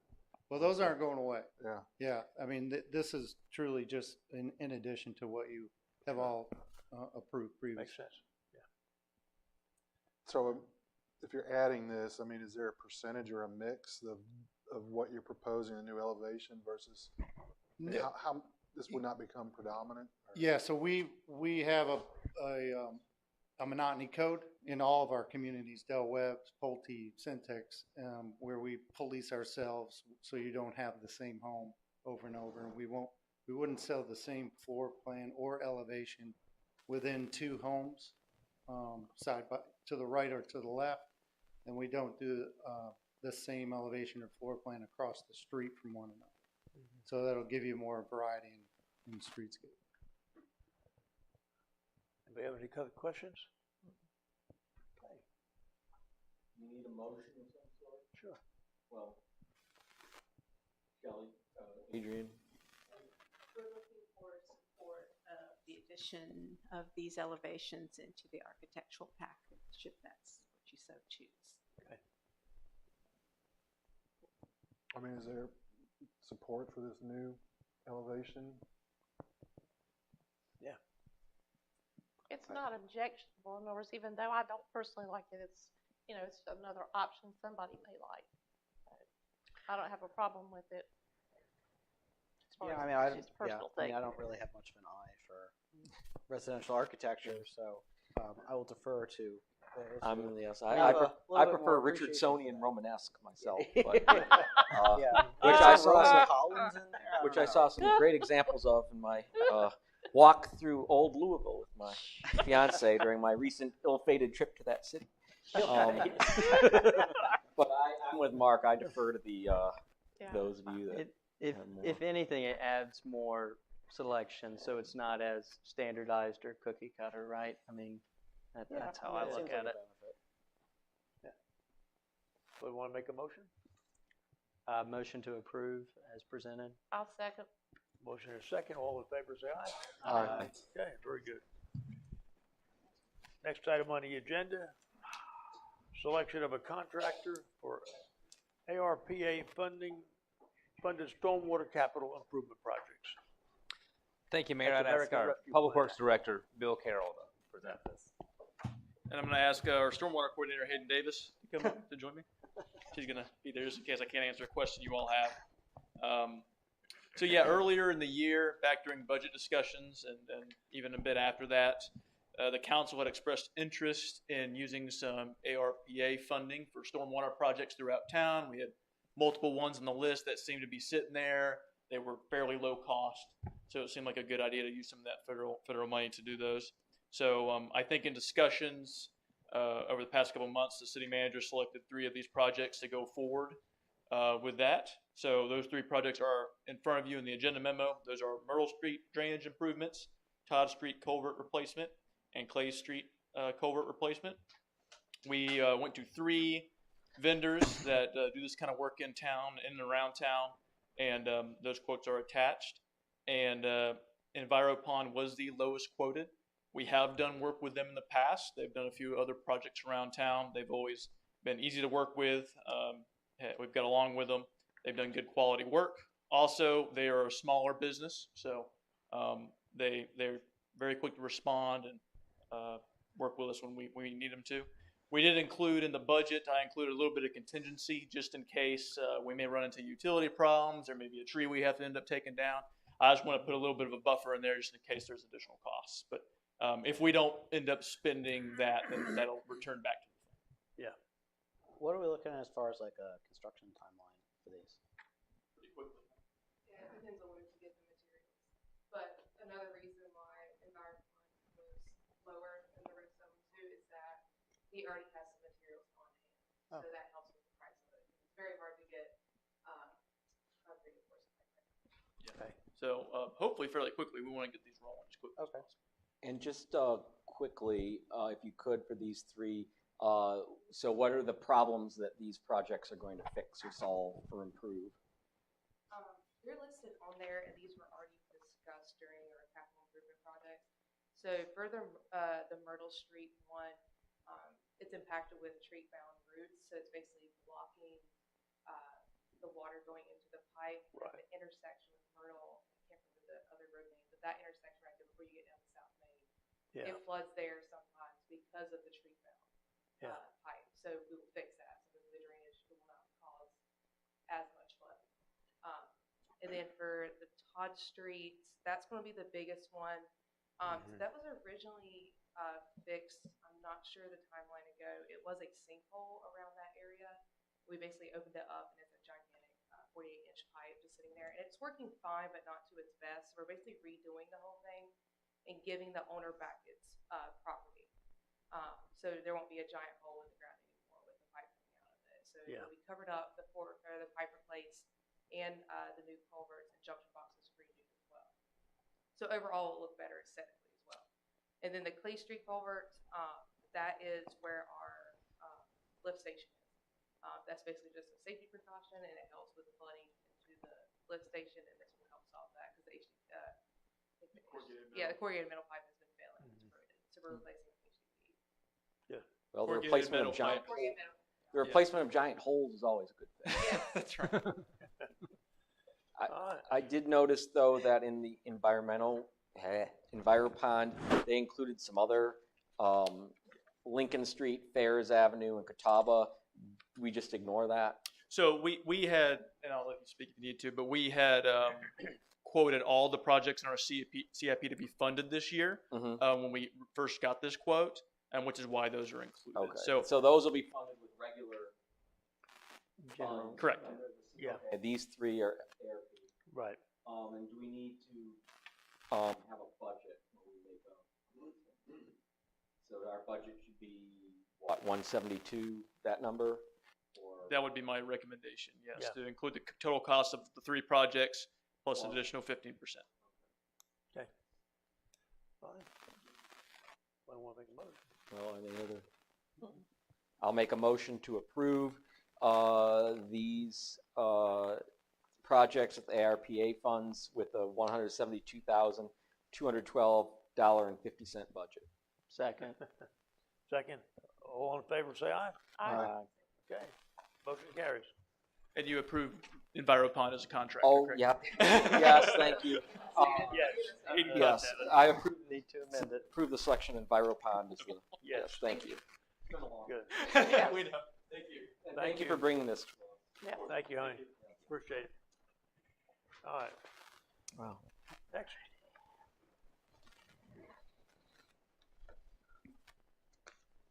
So that's it for action for tonight. The next section is reports. You've got the draft minutes from your various board, advisory board meetings from October. You've got the draft minutes from the Tourism Development Authority Board, the Environmental Sustainability Board, the Historic Preservation Advisory Board, the Downtown Belmont Development Association, the Main Street Advisory Board, the Planning and Zoning Board. Those are the draft minutes, just so that you know what's going on with those advisory boards. And then we've had a standing finance director report the last couple meetings, so I'd ask our finance director, Jared Piles, to come and give an update. And Jared, would you like the keyboard, or do you want me to just advance it? Okay. Thank you, Jared. Good evening. All right. So we'll just jump right in. The 2021 audit is being drafted this week. We've got a few open item punch list items that we need to address, including some analytics, some additional Elders testing, which involves personnel files, but we will have all that submitted by the end of this week. We had a meeting with Martin Starnes this afternoon related to the DVDA and whether or not that would be considered a component unit of the city. And based on the GASB standards on evaluating potential component units that I fulfilled, it looks like it is going to need its own audit. And that is going to be required prior to the city's report issuance. So we're just scratching the surface on this. Ideally, Martin Starnes will take care of this. I've been in coordination with Cassidy and Phil on this with their accounting firm that they use. They were going to use for review and a compilation this year. There may be an independence issue there on whether they can get that audit done, but you know, if everything is squared away with the DVDA as far as their record keeping, receipts, which Phil has alluded that it is, it shouldn't take more than a few days to complete. But again, with that meeting this afternoon, we were talking about the timeline of completion, and they're drafting the financial statements this week. We talked about the holidays and submittal, and they expect to have the audit report submitted to the LGC on or before December 9th, which is going to push our timeline out about a month or two. So we talked about the timeline of starting the 2022 audit. If we're going to be pushing till the 9th, how quickly they could start. They said they would not be able to start the 2022 audit until January 2023. So if they start in January, complete in February to March 2023, we're looking at April, May 2023 for getting on the LGC's agenda. So we are on the hook with Martin Starnes for 2021. We have an engagement letter contract with them. We are going to be seeking other options about potentially getting another audit firm to complete our 2022 audit in order to meet our timeline. I'm not sure what that's going to look like yet. We've reached out to the LGC upon recommendation by Martin Starnes to see if there was anybody available that they would know to do that. So that'll be a TBD as if we're going to be able to accomplish that. Is the DVDA what held us up? It's not what's necessarily holding us up. It's just another hurdle that we're going to have to get over. Basically, the reason that the DVDA is considered a component unit of the city is not from a financial tie, but because of your ability to influence the DVDA board.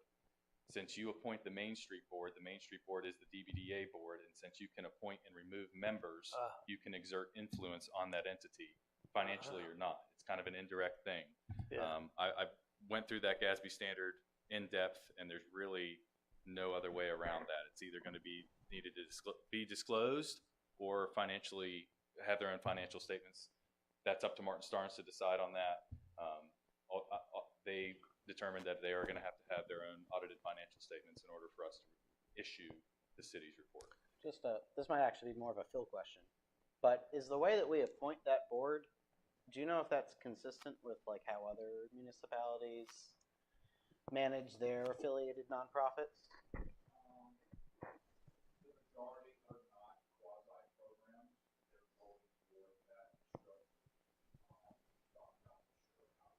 Okay. Okay. 'Cause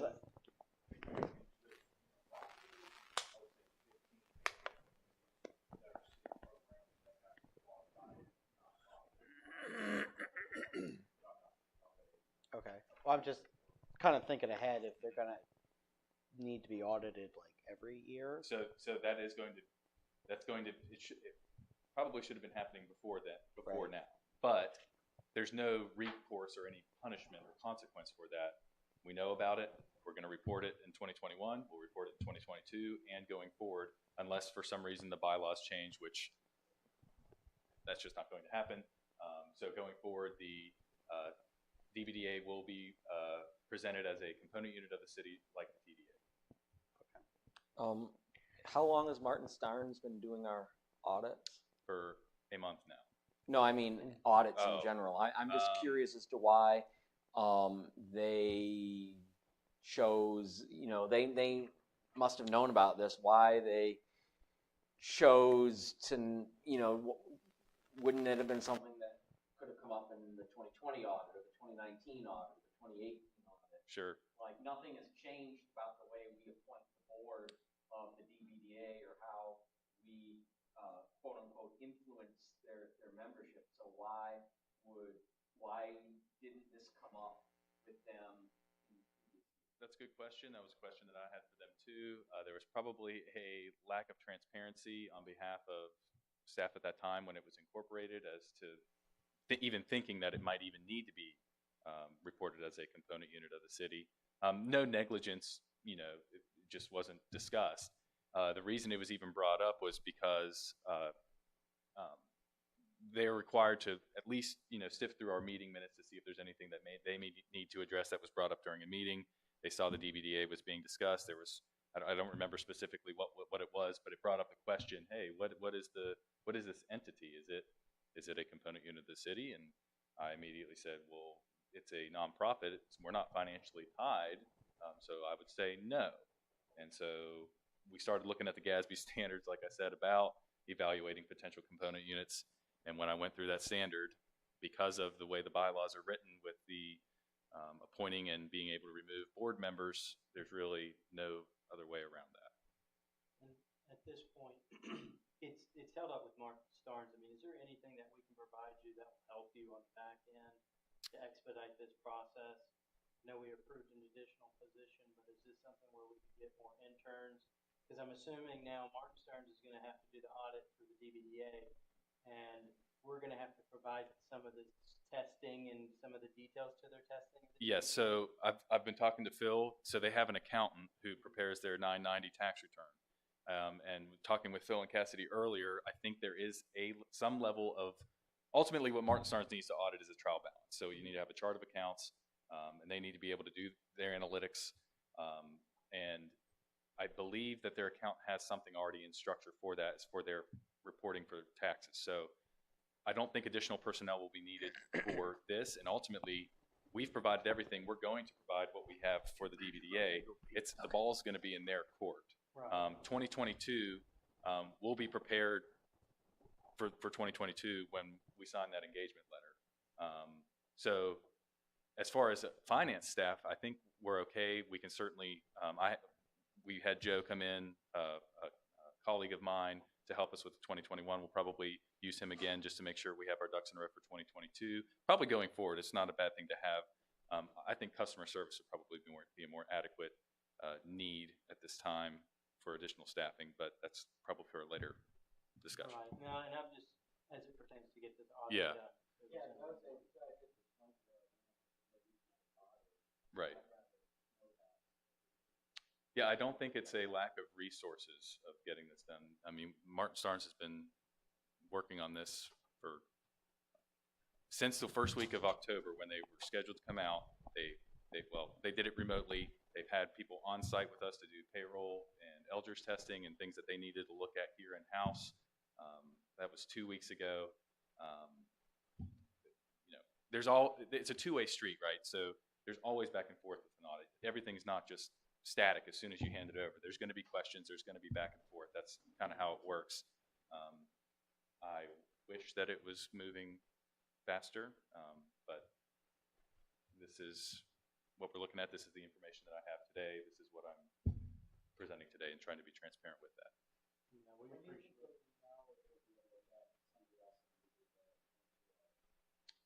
Hopefully within the next week or so. I mean, we need to move quickly on it. And I do know that there is a lack of available auditors just because of the nature of the business. Well, no, it's their vacation. Yeah, right. And then you've got holidays, and then you do now that some firms, depending on the size, they will straddle, tax and audit. It just depends. That's the other concern is we may not be able to use a small firm because 2022 is going to be a single audit based on our grant expenditures. And so a small firm with, an audit manager, an audit staff, and maybe a bookkeeper isn't going to have the capacity and resources to do an audit of that magnitude. But we won't leave any stones unturned when it comes to this. So we'll be working diligently. We'll continue working, and we'll continue doing the best that we can. Well, again, thank you for everything you're doing. Yes, sir. I do have a couple of questions about something. Okay. So within the past month, have you met with the LGC? Yes. Who did you meet with? It was Sharon Edmondson. And what was her position? She is the secretary of the North Carolina State Treasurer's Office, and she has another title as well. But she's a high up person with the LGC. And who attended the meeting? That would be me, Adrian Miller, and Kevin Krause. What prompted the meeting? She contacted me via email due to her office receiving calls from the public and council related to the recreation center building, as well as being alerted to the news articles that had been written in the prior week that she had contacted me. What information did you provide her? I provided her with the reimbursement resolution, for the project, the project ordinance, our cash flow analysis, and then she asked general questions about where the funding was coming from, project completion, construction, when we anticipated getting our audits completed, pretty much the same information that I've been disclosing to you all. And what was Ms. Edmondson's response to the information that you provided? She was satisfied. Okay, next slide. So just an update on the rec center and community center expenditure update. So project authorization, that's total project authorization for both design and construction, 13.6 million, construction budget of 13.2. We have 8.6, almost $8.7 million of construction costs to date, with about $4.5 million remaining. We just issued a check for project application number 12. And so if you could go to the next slide. Here is the updated cash flow projections. I incorporated the pay application number 12 in the November column there. I don't know if you recall from last meeting, but we had not received that payment application in October. That was from September. We were expecting to have that and have that paid in October. We didn't receive it, so we basically kicked that can down the road for another month. If we receive another payment application this month that needs to be paid, obviously that will change these projections. But again, we don't have any issue with absorbing an additional payment application in a single month. They're net due 30 days, so it just depends on the timing by which they bill us. We can't pay something that we've not been billed. Yes, sir.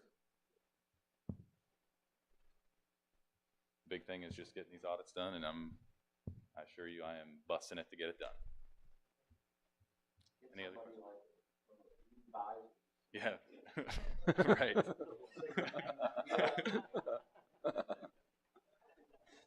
We should have thought of that a year ago. Yeah. Where were you, Jim? I'll come up with one on the next meeting. Any other questions? Thank you, Council. Yes. Thank you. So I will be brief on the manager's report. We're going into the holiday season, so we've got a lot going on. I'll just cover the November items. We're closed this Friday, the 11th, for Veterans Day. You have a workshop next Monday, the 14th at 4 o'clock in this room. That's a joint meeting with the Planning and Zoning Board to discuss various items that you've got on the agenda that relate to the Planning and Zoning Board. We're closed Thursday and Friday, Thanksgiving week, the 24th and 25th for the Thanksgiving holiday. And our Christmas parade and Christmas tree lighting are in November this year. This is the way the calendar fell. The Christmas tree lighting ceremony is Monday, November the 28th at 6:30 p.m. And as a reminder, that's in front of City Hall downtown. And then the following day is the Christmas parade, Tuesday the 29th at 3:30 p.m. And that runs its traditional route. So we'll have more information to you about your participation in the Christmas parade. But we're working with the Main Street program and the Chamber on those two events. And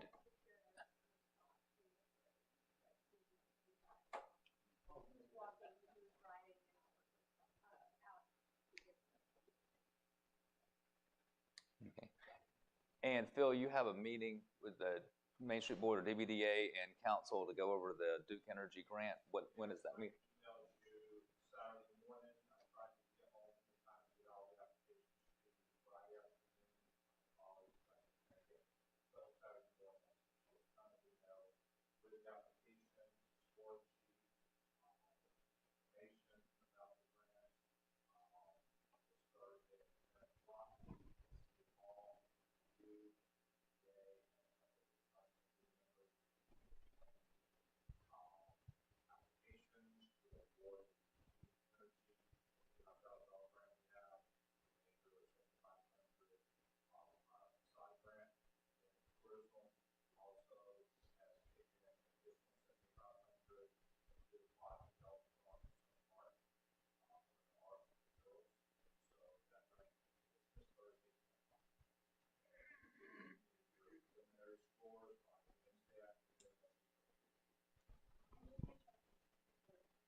Are we getting pizza as well? We're having lunch delivered.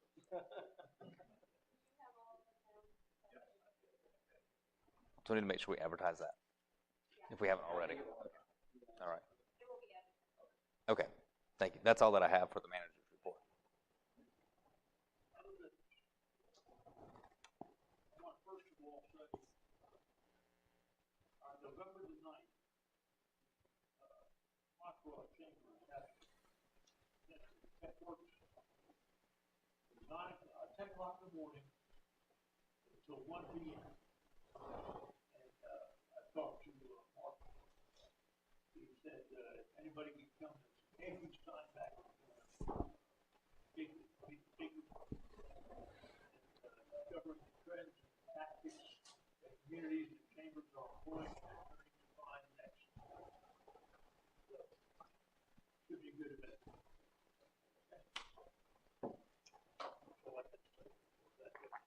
Now, Alex, you want to start out? Yeah, sure. First of all, I wasn't able to attend, but to the Main Street DVDA, I heard Food Fest was a great success. So thank you to all the volunteers, Public Works, Police, Fire, EMS. Again, I think the carnival rides were a big hit as well from what I heard. So I hear there were long lines. So thank you guys for everything you've done there. Second of all, I did just kind of want to say thanks to Shelley and to council as well. So the Mason Lodge, I'm sure you guys are familiar with the Imperial Lofts development on Main Street. There was some erosion, which I think potentially was before the development, maybe some afterwards, but because of Shelley, and thank you Shelley, the developer has actually agreed to move dirt on their own and replant grass and put stuff back there and make some money in the organization. So again, I did just want to call that out as a thank you. And then just finally, remember election day is tomorrow. Go vote. Exercise your due diligence. That's all I have. Yeah, I will echo his comments regarding Boo Fest. It was a real success. The field is a huge asset to the city of Belmont. It's been underutilized. I think it's just starting to come back into its own. As you know, I've advocated those mechanical rides for a while, so I was really pleased to see them and see the heavy usage. Because everyone seems to be having a good time. Also, I was approached by a citizen, and this is something that council will have some input on. He signed up for our Water Smart program, which would give you an alert, as I understand, if you go outside of what are considered the normal traditional usages. The account is in his mother-in-law's name, who is basically deaf. So they had a toilet running for an extended period. Single elderly woman, usually minimum bill. We received 2 months, I think, in excess of $500. Now, the problem that I have with it is with our vendor. I think we found out on the backside there's some issues with the mechanics of how it's supposed to work. But we offer this service to protect exactly against this thing. So I mean, I look at it as a service delivery failure. I don't know if the vendor will agree to make him whole, meaning pay the difference between what he had to come off the hit with and what is traditional usage. That's a huge difference. You turn $1,000 versus like period. Or if the city might be willing to credit him. I'm talking with Mr. Farrell about this. Still mind speaking? Sure. Yes, sir. But got the full information. You explained it very well. So, So Meg Howells and I, she's one of our billing clerks who sits on the second floor. We had gone onto a call with our Water Smart team. Jamie had reached out to them. They get contact for customer service, and their engineers were befuddled about what was going on with some of our data on the back end. And that's what Mr. Turner's referring to. And it seemed like some of our Water Smart customers, especially our e-bill customers for some reason, alerts just weren't getting uploaded properly on the back end, whether that was a problem with the data. Since then, after that call, I have not spoken to them yet, but after that call, it seems like things have started coming back online. So I think they hopefully have resolved the issue. But I would certainly be supportive of the council potentially looking at crediting that account. I don't know if we can get the vendor, if that's in the service agreement or not. I haven't looked at it, but I would be in support of that, given that this was a failure on the technology side that was not controlled by the resident. But I would leave that up to the council to decide. It's included in our utility billing policy, yes. And I don't know it offhand. Jared may be able to speak to it if he may have walked out. But I don't know it 100%, but I know there's some restrictions on how much. We only will adjust the sewer side of the bill, not the water side of the bill. There's some caveats there where this is such a unique case, and hopefully it hasn't happened to any other. We haven't gotten any calls about it happening to anybody else, but this is one of the weird cases where it did.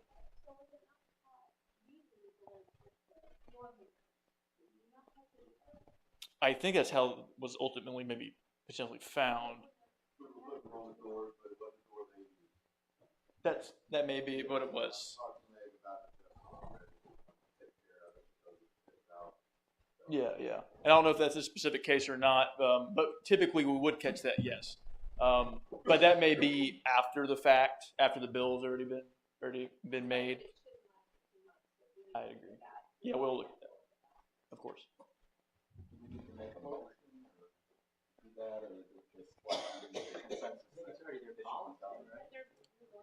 They're already working to make them whole.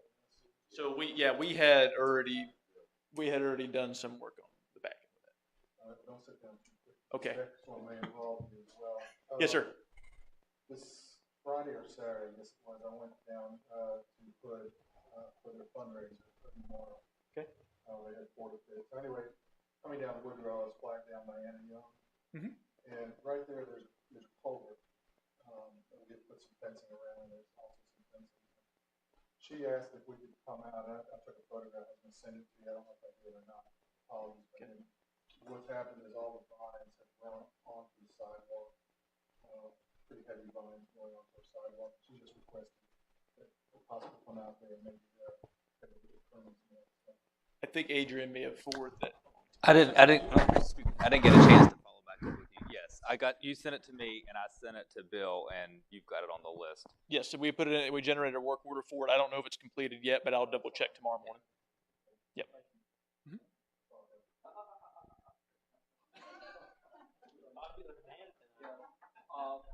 Just a couple of things. Yes. Bill is has been helpful. I received email from there were some residents in the South Shore neighborhood who had at least one of them had a similar experience to what we were informed about a few months ago with billing and a cutoff when they thought they had paid the bill and it had been due to some transposition of numbers. So Bill had said that he's going to work on getting a policy in place to sort of safeguard against that. It's happened several times in the same neighborhood. Yeah. But I appreciate you stepping in and working to make sure you don't have people transposing numbers to when somebody's paid the bill and make it seem that they haven't paid the full amount. Yeah, that was in partnership between Jared and I. We looked at what the specific issue was and how we could make it, and we think we found a solution to prevent it from happening in the future. This is a small thing. Yeah. And I also appreciate, I was contacted by a resident from Garrison who had a street light blow down or something along those lines, and Duke was not putting it back up after the pole had blown down, I think, during one of the storms. And Bill was able to get that taken care of and put in order, and so that light now is back up Garrison. Hopefully that street is different. Of course. And I've seen, we've had the heat pickup going on, so maybe we can update about those efforts since it's now heat season. Yeah, it's the war that comes back every year.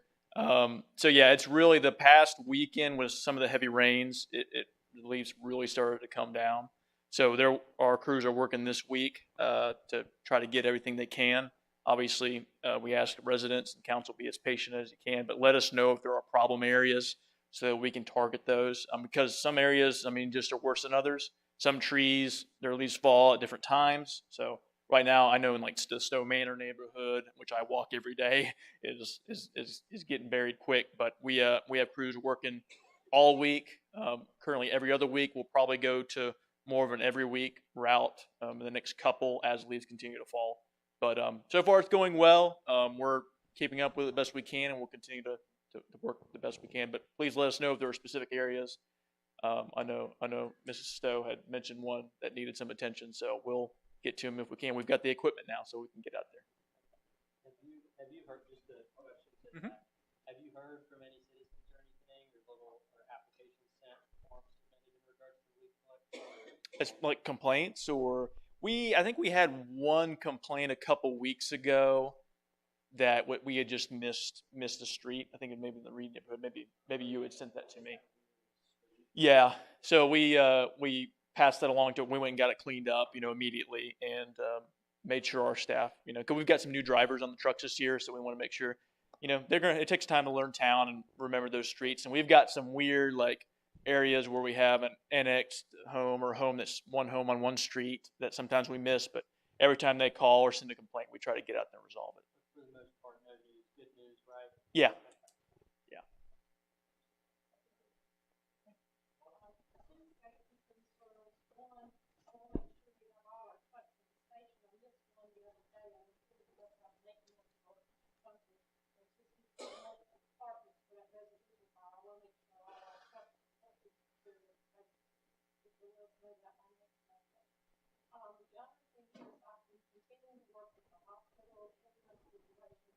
Very dangerous. Today, it was daylight, it's not bad, but it's in the dark, 6:30 to 6:45, they're backing up cross exit 27 ramp, and people cannot go anywhere, and we've had situations where people had accidents or almost, well, I've seen it almost done with everything. DOT said AT&T had a phone, that's why they couldn't do the connection. I got Bill to give me the AT&T person, and I called him, and he came, so then we had the DOT and the AT&T people, and it's a DOT fault, but they did not realize they had on their question. So it's still not happened, so I'm still continuing to call, because it's dangerous. It's about another year, and it's going to be dark again, and so I just want to let y'all know that I am making anybody's change, and I don't like it to do that.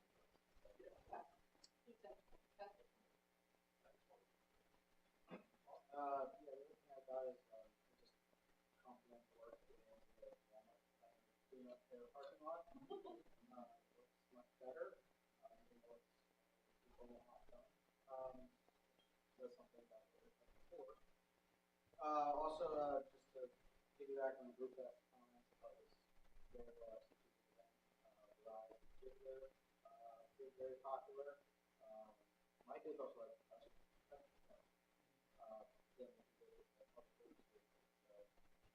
I know the bunch of horns honking, so we figured that out real fast. So thanks for that.